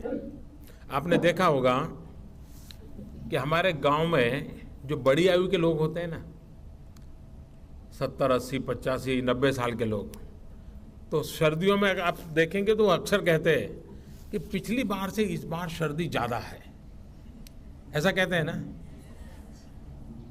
एक्चुअली सर्दी ज़्यादा नहीं है, उनकी उम्र बढ़ने के कारण उनकी सहने की शक्ति कम हो गई है, इसलिए उनको सर्दी ज़्यादा महसूस होती है। तो परिवार के जो बुजुर्ग लोग हैं वो कहते हैं भाई जो पिछली बार इतनी सर्दी नहीं थी, इस बार सर्दी ज़्यादा हो गई। वैसे ही ये क्लाइमेट चेंज नहीं हुआ है, हम चेंज हो गए हैं, हम बदल गए हैं, हमारी आदतें बदल गई हैं, हमारी आदतें बिगड़ गई हैं, और उसके कारण पूरे पर्यावरण का हमने नुकसान किया है। अगर हम बदल जाएं तो वो तो बदलने के लिए तैयार ही है। ईश्वर ने ऐसी व्यवस्था रखी है कि संतुलन तुरंत हो जाता है, लेकिन अगर उसकी पहली शर्त है मनुष्य प्रकृति से संघर्ष न करे, मनुष्य प्रकृति से प्रेम करे, पानी हो, वायु हो, पौधे हो, हर एक के साथ। और इसलिए हमारे यहाँ शास्त्रों में तो पौधे को परमात्मा कहा गया, नदी को माता कहा गया, लेकिन जब से हम ये भूल गए तो गंगा भी मैली हो गई। प्रकृति के प्रति, और हमारा देश कैसा है, देखिए हम पूरे ब्रह्मांड को अपना परिवार मानते हैं, पूरे ब्रह्मांड को। और ये हमें बचपन से सिखाया जाता है। बहुत से परिवार ऐसे होंगे जहाँ बच्चों को सिखाते हैं कि सुबह जब बिस्तर से नीचे उतरोगे, पैर जमीन पर रखोगे तो पृथ्वी माता से माफ़ी मांगो कि हे पृथ्वी माँ, मैं पैर रखता हूँ, आपको दर्द होता होगा। वहीं से संस्कार शुरू होते कि नहीं होते? हम बालक होते हैं तो हमारी मम्मी हमें क्या कहती है, देखो ये चांदा है ना, ये चांदा तेरा मामा है। कोई रिश्तेदारी है क्या? लेकिन वो सिखाते हैं चांदा तेरा मामा है, ये सूरज है, बोले तेरा दादा है। कहते कि नहीं कहते? ये चीजें हमें सहज रूप से, ये पर्यावरण की शिक्षा हमारे सहज जीवन में थी, लेकिन पता नहीं ऐसा बदलाव आया, अपना सब बुरा है, इतना हमें मार ठोक करके दिमाग में भर दिया गया है, और उसके कारण हमारी हालत हो गई है। मुझे अभी नागपुर के मेयर मिले थे, मैं पिछले दिनों नागपुर गया, तो नागपुर के मेयर ने मुझे बहुत बढ़िया बात बताई। उन्होंने कहा कि वो पूर्णिमा की रात को स्ट्रीट लाइट बंद कर देते हैं, स्ट्रीट लाइट बंद करते हैं, और शुरू में बोले हमने प्रयोग किया 2-3 घंटे के लिए स्ट्रीट लाइट बंद करने का, तो पहली बार, और लोगों को हमने घोषणा की चलो चांदनी रात है, सब लोग बाहर आइए। तो 2-3 घंटे तक मेले जैसा माहौल रहा, सब लोग घर त्योहार रहे, लाइटें बंद थी, चांदनी का लोग मजा ले रहे थे। लोगों ने अपने घरों में भी बिजलियां बंद रखी चांदनी का आनंद लेने के लिए। आप में से बहुत बच्चे ऐसे होंगे, मैं अगर पूछूं आप में से कितने हैं जिन्होंने सूर्योदय देखा है?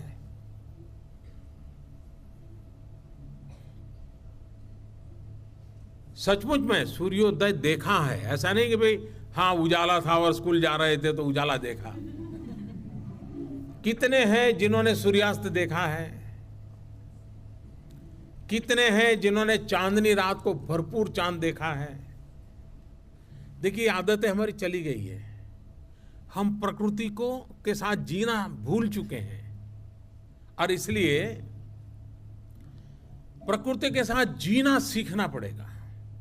और वो मुझे बता रहे थे मेयर कि नागपुर में हमारी बिजली का खर्चा कम हुआ है, 2 या 3 बार शायद हो चुका था तब तक, और लोगों को मजा आने लगा कि भाई पूर्णिमा की रात को जब पूर्ण चांद होता है तो 2-3 घंटे लोग चांदनी रात में बाहर निकलते हैं। तो मैंने वो एक सुझाव दिया, मैंने कहा ऐसा एक काम करो, चांदनी रात को हर मोहल्ले में एक स्पर्धा करो। एक तो अंधेरा होना चाहिए, चांदनी की रोशनी होनी चाहिए, और मैंने कहा सब लोग स्पर्धा करो सुई में धागा परोना, चांदनी के प्रकाश में सबको मजा आएगा, अबाल वृद्ध सब खेलेंगे, जिसका धागा जाएगा पता चलेगा उसकी आई साइट कैसी है, चांदनी की रात का मजा लेगा। आप लोग करेंगे? पक्का करेंगे? करने के बाद मुझे चिट्ठी लिखेंगे? मैं विश्वास करूं, सारे देश के बच्चों से विश्वास करूं। आप मुझे बताइए, चांदनी रात को भी अगर 2-3 घंटे बिजली बंद रखी, स्ट्रीट लाइट बंद रखी, पर्यावरण की सेवा होगी कि नहीं होगी? चांदनी का मजा आएगा कि नहीं आएगा? पर्यावरण से प्यार बढ़ेगा कि नहीं बढ़ेगा? प्रकृति से प्रेम होगा कि नहीं होगा? यही तो करना चाहिए। तो सहज रूप से किया जा सकता है, कोई बहुत बड़ी बड़ी चीजें न करते हुए भी हम इन चीजों को कर सकते हैं। धन्यवाद जनाब। कुछ बच्चे अभी यहाँ बाकी हैं जिनके प्रश्न बाकी हैं। हाँ, अब आए हैं तो पूरा ही करेंगे। उत्सुक है बच्चे। Namaskar, Honorable Prime Minister Sir. I am Priya Chaturvedi from Rajkiya Pratibha Vikas Vidyalay, Dwarka, New Delhi. Sir, is politics a difficult profession in your opinion? How do you handle stress and work pressure so well? पहले तो politics को profession नहीं मानना चाहिए। Eco हो रहा है, जरा कोई माइक को ठीक करें। पॉलिटिक्स को प्रोफेशन नहीं मानना चाहिए,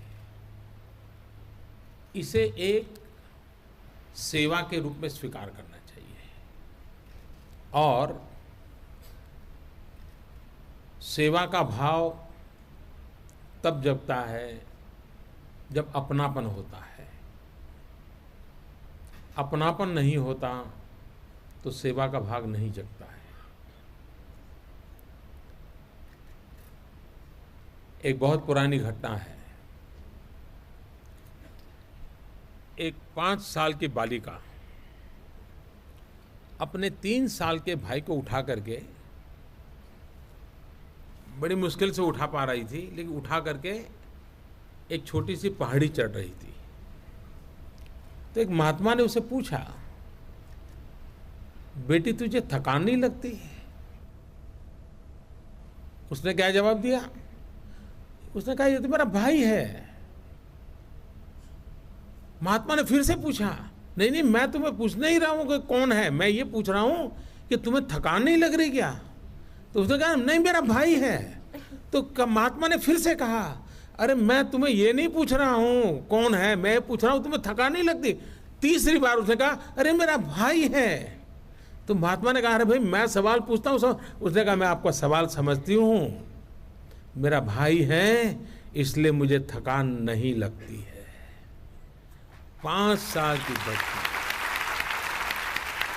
जब मुझे लगता है कि 125 करोड़ देशवासी मेरा परिवार है, ये मेरा परिवार है, उनका सुख है मेरा सुख है, उनका दुख है मेरा दुख है, तो फिर थकान नहीं लगती, फिर काम करने की इच्छा जगती है, और ज्यादा करूं, और कुछ करूं, और नया करूं, यही भाव मन में जगता है। और इसलिए पॉलिटिक्स को प्रोफेशन के रूप में नहीं, पॉलिटिक्स को एक सेवा धर्म के रूप में, और वो सेवा धर्म भी अपनेपन के कारण, पद के कारण नहीं। पद तो आते हैं जाते हैं, लोकतंत्र में एक व्यवस्था है, अपनापन ये चिरंजीव होता है। और इसलिए फिर न कोई स्ट्रेस होता है, न कोई थकान होती है। और दूसरा, शरीर की जो बायोलॉजी काम करती है, तो आप जैसे बच्चों से गप्पे मारते हैं तो ठीक हो जाता है। Thank you sir. बेटा, अगला सवाल बच्चे।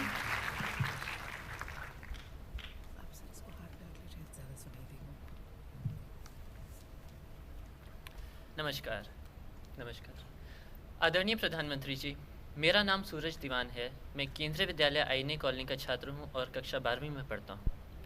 सर, जब आप गुजरात के मुख्यमंत्री थे तब आपने गुजरात पढ़ो यानी कि वाचे गुजरात नाम से एक अभियान शुरू किया था। मैं आपसे यह जानना चाहूँगा कि क्या राष्ट्रीय स्तर पर ऐसा ही कोई अभियान शुरू करने के बारे में आपने विचार किया है? ऐसा तो विचार नहीं किया है, लेकिन एक और बात मेरे मन में चल रही है, वो है डिजिटल इंडिया। और जब मैं डिजिटल इंडिया की बात कर रहा हूं तो मेरा आग्रह है कि आधुनिक टेक्नोलॉजी हमारे छात्रों तक पहुंचे और सभी भाषाओं में पहुंचे, और वो उस टेक्नोलॉजी के माध्यम से इंफॉर्मेशन कम्युनिकेशन टेक्नोलॉजी का लाभ लेते हुए, इंटरनेट का लाभ लेते हुए, ब्रॉडबैंड कनेक्टिविटी का लाभ लेते हुए, उनको आदत लगे नई नई चीजें खोजने की, देखने की, पढ़ने की, समझने की। अगर ये उसका आदत बन जाती है तो मैं समझता हूँ कि शायद ये मेरा जो डिजिटल इंडिया का जो मेरा सपना है, काम सारे मैं हाथ में ऐसे ले रहा हूँ जो बड़े कठिन है, लेकिन अगर कठिन काम नहीं हाथ में लेंगे तो फिर कौन लेगा? अगर मैं नहीं लूंगा तो कौन लेगा? तो मैं ले रहा हूँ। दूसरा, ये जो मेरा आज का कार्यक्रम है उससे मैं एक प्रकार से मैपिंग कर रहा हूँ इनडायरेक्टली, कि सचमुच में हमारे देश में इतने सालों से चर्चा चल रही है, 21वीं सदी की सुन रहे हैं, कंप्यूटर सुन रहे हैं, क्या कुछ नहीं सुन रहे। मैं देखना चाहता हूँ कि सचमुच में हिंदुस्तान की कितनी स्कूलें हैं जहाँ कम से कम मेरा ईमेल पहुँचता है, कितनी स्कूलें हैं जहाँ पर इंटरनेट टेक्नोलॉजी से मैं बालकों तक पहुँच पाता हूँ। तो मेरा ये एक प्रकार का टेस्टिंग कार्यक्रम है। ये कार्यक्रम जैसे आपका तो है ही है, लेकिन मेरी सरकार के लिए भी मेरा एक भीतर से कार्यक्रम चल रहा है। और इसलिए जब आपने कहा पढ़ो भारत या भारत पढ़ें, लेकिन मैं ये चाहूँगा कार्यक्रम मेरा हो या ना हो, मैं सभी विद्यार्थी मित्रों को, मेरा शुरू में भी मैंने कहा था, कुछ भी पढ़ो लेकिन पढ़ने की तो आदत होनी चाहिए, कुछ भी पढ़ो। मैंने ऐसे लोग देखे हैं कि कहीं बाजार में पकोड़े खरीदा हो और पकोड़े खाने के लिए, पकोड़े का टेस्ट है, पकोड़े के लिए पैसे खर्च किए, लेकिन जिस कागज के टुकड़े में पकोड़ा बांध करके दिया है ना, उसको पढ़ने लग जाते हैं। क्योंकि उनके संस्कार है, पढ़ना ही उसकी आदत है। पकोड़े के टेस्ट के बजाय वो पस्ती में अखबार का टुकड़ा आया है, उसको भी पढ़ने का उसका मन कर जाता है। ऐसे लोग देखे होंगे आपने। और जरूरी नहीं एक ही प्रकार का पढ़ो, आपको जो ठीक लगे। कॉमिक बुक्स लगती है, कॉमिक बुक पढ़िए आप, कोई बंधन नहीं है, ये पढ़ो वो पढ़ो, कोई जरूर नहीं। पढ़ने की आदत होगी तो कहीं न कभी आपको सही दिशा की चीजें पढ़ने की आदत भी लग जाएगी। लेकिन अगर पढ़ने की आदत नहीं होगी, फिर आपके सामने कितनी ही बढ़िया से बढ़िया किताबें रही होगी, कभी हाथ लगाने का मन नहीं करेगा। और मैं सच बताता हूँ, ये एक विशाल सागर है, ज्ञान का इतना विशाल सागर है। और किताब जब पढ़ते हैं तो इतनी नई चीजें हाथ लगती है। किसी ने अभी जो पूछा था ना कि सीएम और पीएम बनने में क्या फर्क है, आप में कोई नजर आता है? ये तो मुझे नजर नहीं आता, लेकिन एक मुझे जरूर नजर आता है। मैं जब सीएम नहीं था तब मुझे पढ़ने का मौका मिलता था, मैं काफी पढ़ता था, मुझे मजा आता था। लेकिन बाद में मेरा वो छूट गया और मैं उसको एक प्रकार का मेरा अपना व्यक्तिगत नुकसान भी देखता हूँ। अब फाइलें पढ़ता हूँ। लेकिन मैं आग्रह करूंगा कि पढ़ने का प्रयास कीजिए। लेकिन आप में से किसी को इंटरेस्ट हो तो गुजरात में जो मैं जब था, वांचे गुजरात जो अभियान किया था, ये सचमुच में उसको समझने जैसा है। और उस समय स्थिति ये बनी थी कि लाइब्रेरियों में एक भी किताब मौजूद नहीं थी पूरे राज्य में। वरना कई लाइब्रेरियां ऐसी होगी कि जहां पर शायद उस कपबोर्ड को 10-10 साल तक सफाई नहीं हुई होगी। लेकिन उस अभियान के कारण, और मैं देख रहा था कि लोग इन्फ्लुएंस के लिए चिट्ठी लेने जाते थे कि फलानी उस लाइब्रेरी में बोलो मुझे किताब दें, मुझे वो किताब चाहिए। क्योंकि निश्चित समय कालखंड में कितनी ज़्यादा किताबें पढ़ते हैं, कितनी स्पीड से पढ़ते हैं, इसकी भी एक स्पर्धा थी। और बाद में उसका वाइवा था, उन बालकों से क्वेश्चन आता क्या किताब पढ़ी, कैसे पढ़ी। ये अभियान इतना ताकतवर था और पूरा समाज जुड़ा था। कोई सरकार का कार्यक्रम नहीं रहा था, सरकार तो एक इनिशिएट किया था, पूरा समाज जुड़ा था। मैं खुद भी उस वांचे गुजरात अभियान में मैं खुद भी लाइब्रेरी चला गया था। मैं भी वहाँ जाकर के पढ़ने के लिए बैठा था और हर एक के लिए कार्यक्रम बनाया था।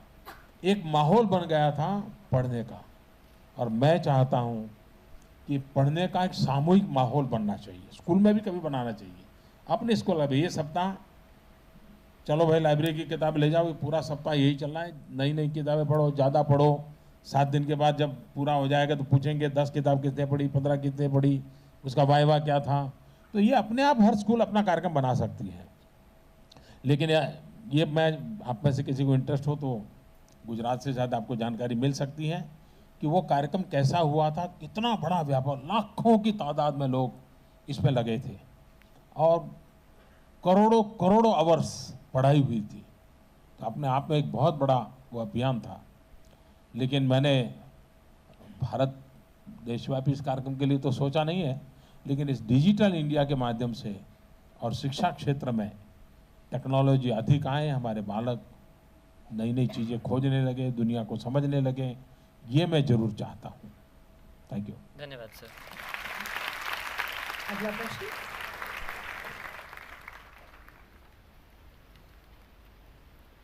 Good afternoon, Honorable Prime Minister Sir, and first of all, Happy Teachers' Day.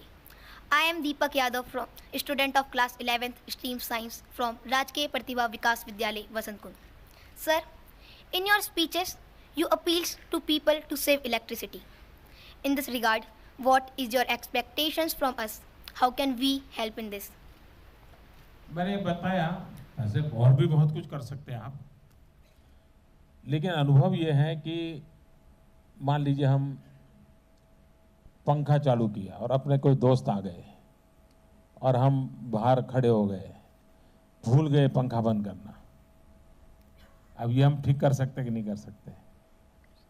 हम स्कूल से निकल रहे हैं, कोई स्टूडेंट तय करे मैं आखिर ही निकलूंगा और मैं देखूंगा कि मेरे क्लासरूम में कोई भी लाइट, कोई पंखा, कुछ भी चालू है तो बंद करूंगा, मैं ये करूंगा। कभी कभार हम सुखी परिवार में खिड़की खोल करके खुली हवा में सोने की आदत ही चली गई। क्यों? तो एसी की आदत हो गई। क्या कभी कोशिश की है क्या?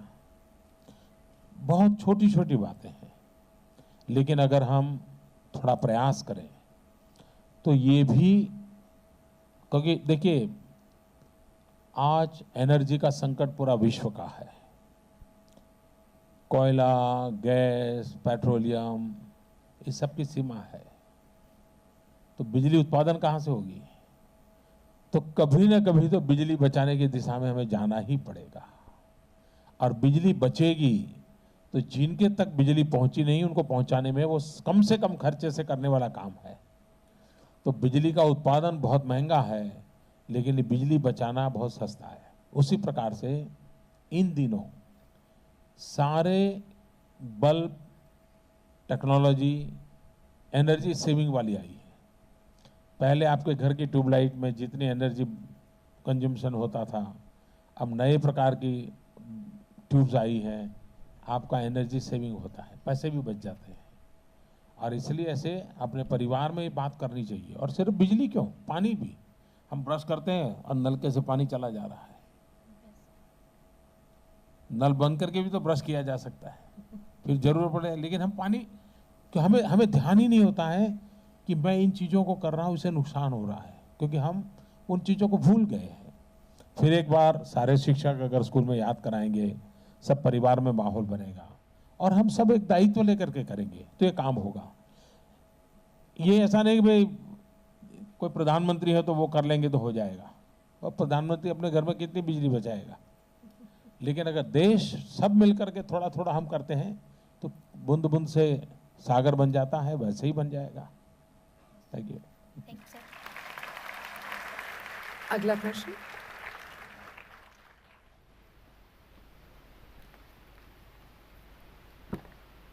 A very good afternoon to you, sir. My name is Arunima and I am from Gargi Sarvodaya Kanya Vidyalaya, Green Park. Sir, we are very happy with your support for girls' education. Sir, can you tell us what further steps you will take in this matter?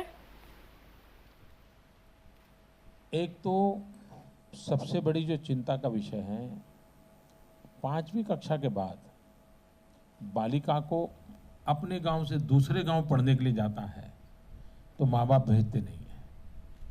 उनको लगता है नहीं बच्ची नहीं जाएगी, और वहीं से उसकी बेचारी की जिंदगी को रुकावट आ जाती है। और इसलिए बालिका को अपने घर से निकट अधिकतम शिक्षा कैसे मिले, उसको शिक्षा छोड़नी ना पड़े। 6th, 7th और 7वीं 8वीं के बाद तो फिर संकट नहीं रहता, फिर वो बच्ची भी उतनी मैच्योर हो जाती है, माँ बाप को भी विश्वास हो जाता है कि अब बेटी को भेज सकते हैं, तो फिर उसको चिंता नहीं होती है। तो इस दिशा में हम काम कर रहे हैं, सब राज्यों से भी बात कर रहे हैं कि अधिकतम बालिका के लिए निकटतम स्कूल मिले। ये अगर हो गया तो उसको शिक्षा में सुविधा रहेगी। दूसरा है quality of education. Quality of education में हम टेक्नोलॉजी का भरपूर उपयोग करना चाहते हैं। आज कहीं का दूर सुदूर गांव में अच्छा टीचर जाने को तैयार नहीं, शहर में रहना चाहता है, तो उपाय क्या? तो लॉन्ग डिस्टेंस एजुकेशन टेक्नोलॉजी उसको पढ़ाया जा सकता है। जैसे मैं अभी बातें कर रहा हूँ, हिंदुस्तान के हर कोने में, कहीं लेह से, कहीं तिरुपति से, कहीं पोर्ट ब्लेयर से, सब दूर बच्चों से मैं बात कर रहा हूँ। इसी प्रकार से भविष्य में अच्छे टीचर के द्वारा पढ़ाया भी जा सकता है कि एक टीचर सेंटर स्टेज पर से एक साथ लाखों क्लासरूम को अच्छी चीज पढ़ा सकता है। इसके कारण, और बच्चों में ग्रास्पिंग बहुत होता है, वो तुरंत इसको पकड़ लेते हैं। ये अगर हम कर पाए तो बच्चियों को अच्छी शिक्षा देने में भी हमें सफलता मिलेगी। Thank you sir. एक आखिरी सवाल के लिए हमारे पास वक्त है, आइए।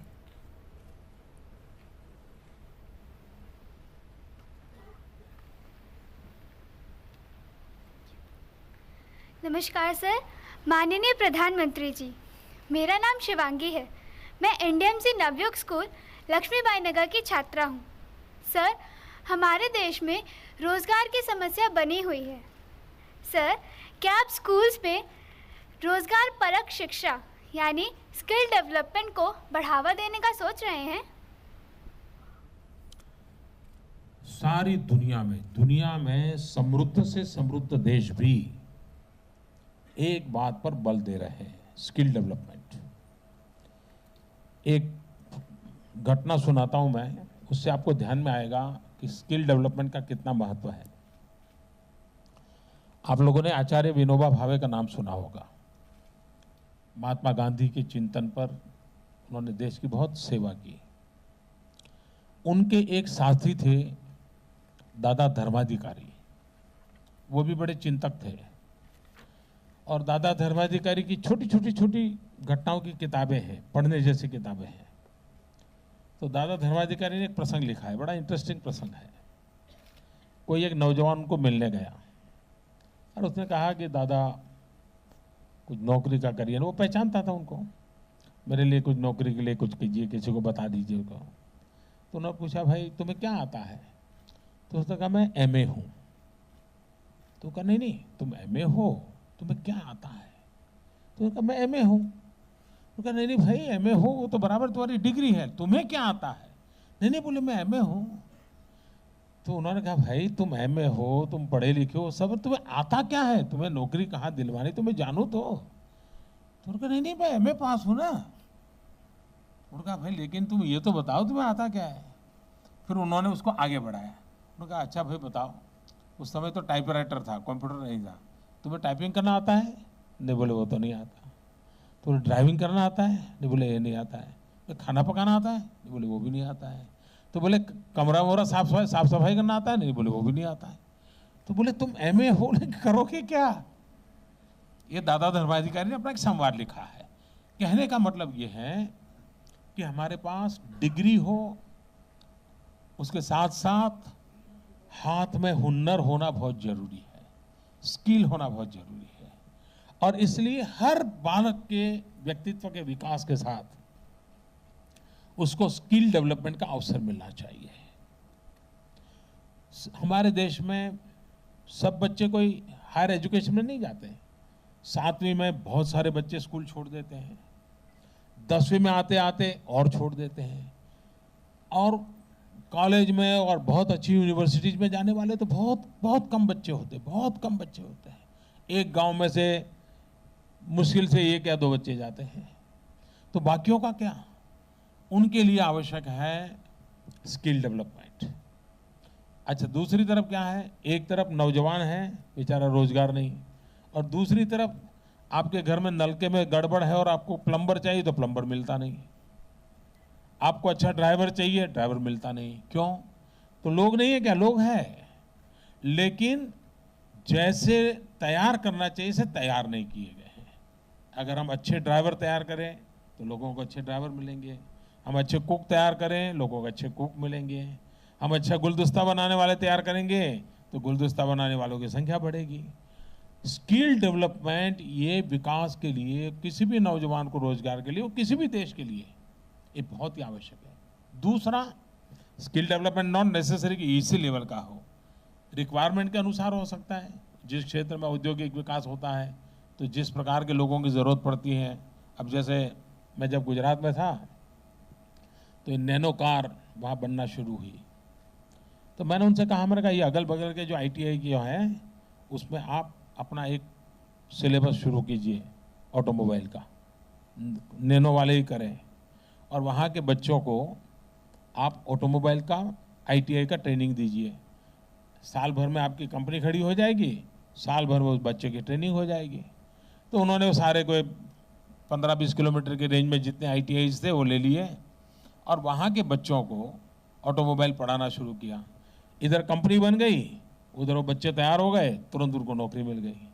तो जहाँ जिस प्रकार का काम है उसको मैपिंग करना चाहिए, मैपिंग करके उस प्रकार, कहीं केमिकल इंडस्ट्री जाए तो उसके अगल बगल के गाँवों के बच्चों को वो ट्रेनिंग देनी चाहिए, तुरंत उनको काम मिल जाए। कहीं सिरेमिक का इंडस्ट्री है तो वहाँ के अगल बगल के बच्चों को वो काम देना चाहिए, तो नज़दीक में ही काम मिल जाएगा। और अगर ये हम करते हैं तो हमारे देश में आर्थिक विकास में बहुत बड़ा एकदम जंप लगेगा। हमारे देश में रोजगारी ये सबसे प्राथमिक बात है, और रोजगारी के लिए डिग्री के साथ स्किल का भी उतना ही महात्मा है।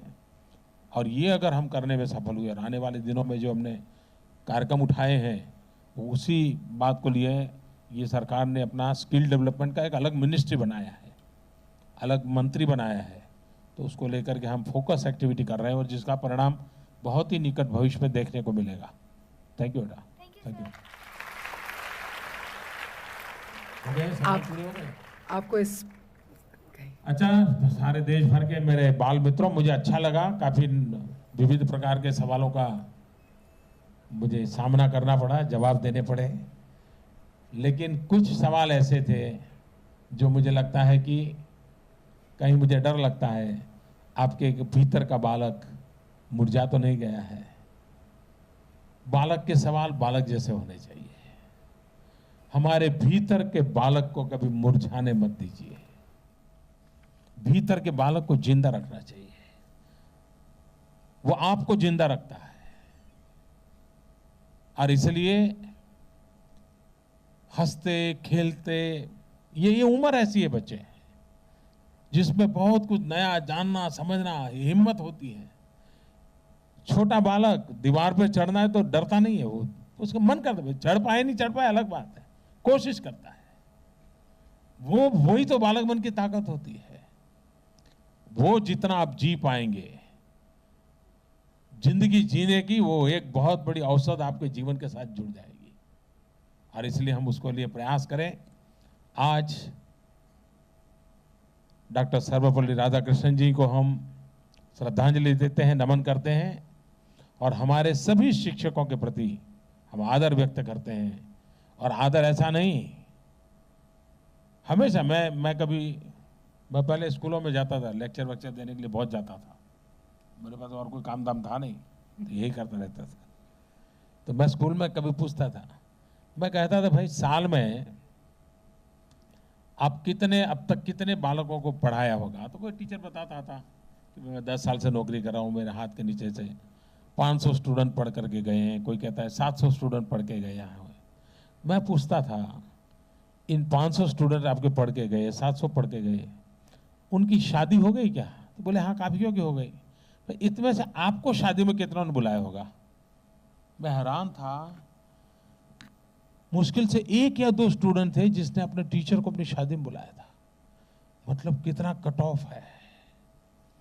टीचर हमारे जीवन से कभी हटना नहीं चाहिए, कभी हटना नहीं चाहिए। टीचर ने भी सोचना चाहिए कि अपने विद्यार्थी के जीवन से वो कभी हटना नहीं चाहिए।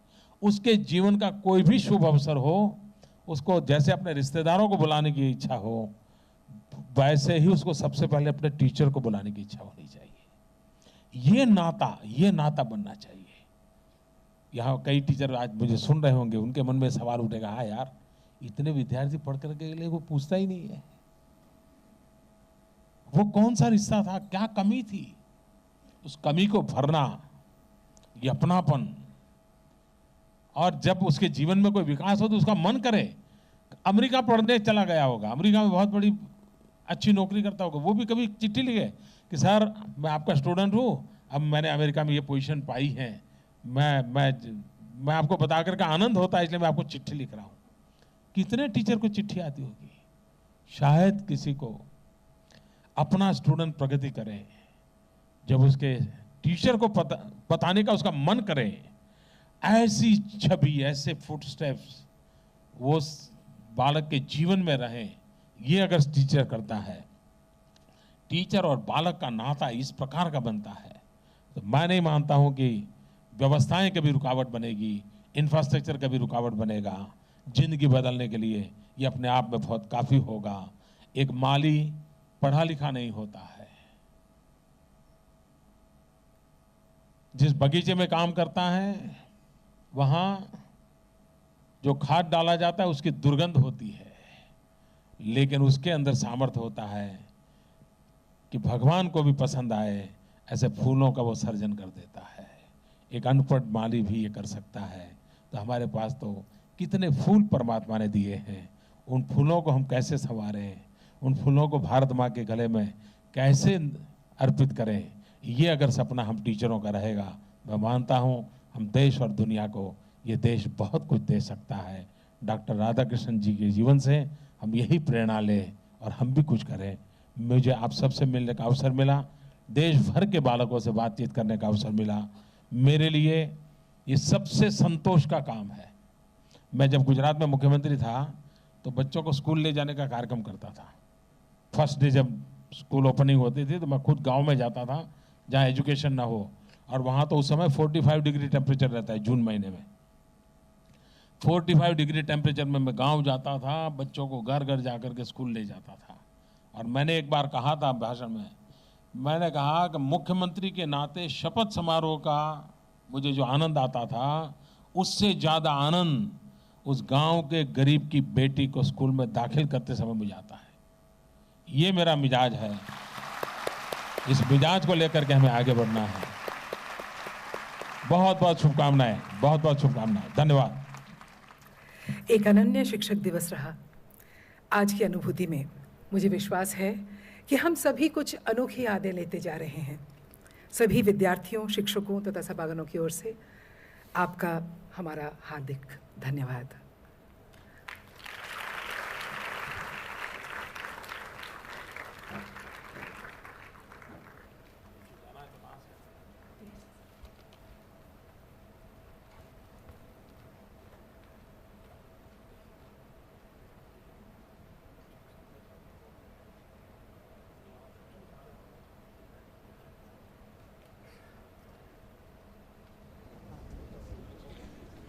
Thank you. All of you were exceptional, including those who are on the uplink. Please give yourselves a really loud round of applause. You deserve it.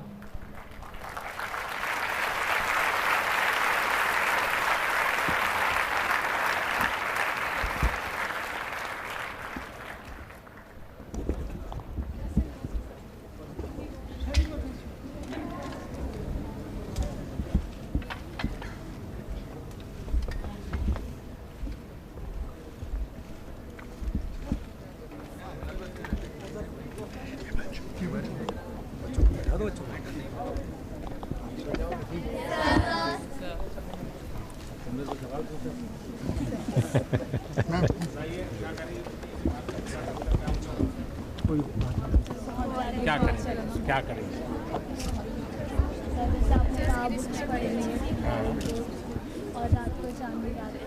कभी मजा लेंगे, ये बड़ा अच्छा है। और क्या करेंगे? Sir save environment. Save environment, electricity बचाएंगे। हाँ। कौन सी चीज अच्छी लगी आज बातों में सबसे ज्यादा? सभी अच्छा। आपका बचपन अच्छा लगा। अच्छा, सवाल कौन सा अच्छा लगा? बच्चों ने जो सवाल पूछे कौन सा? शरारत वाला। मैंने जो कहा वो सही था कि बालक अंदर जीना चाहिए। चलिए, अच्छा दोस्तों, अच्छा आप लोग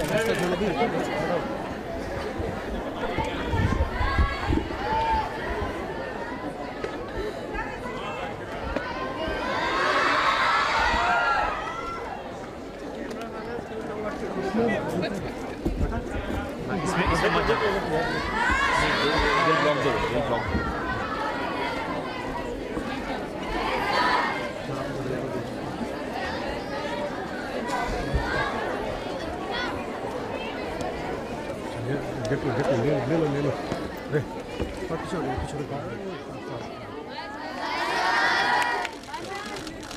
छोटे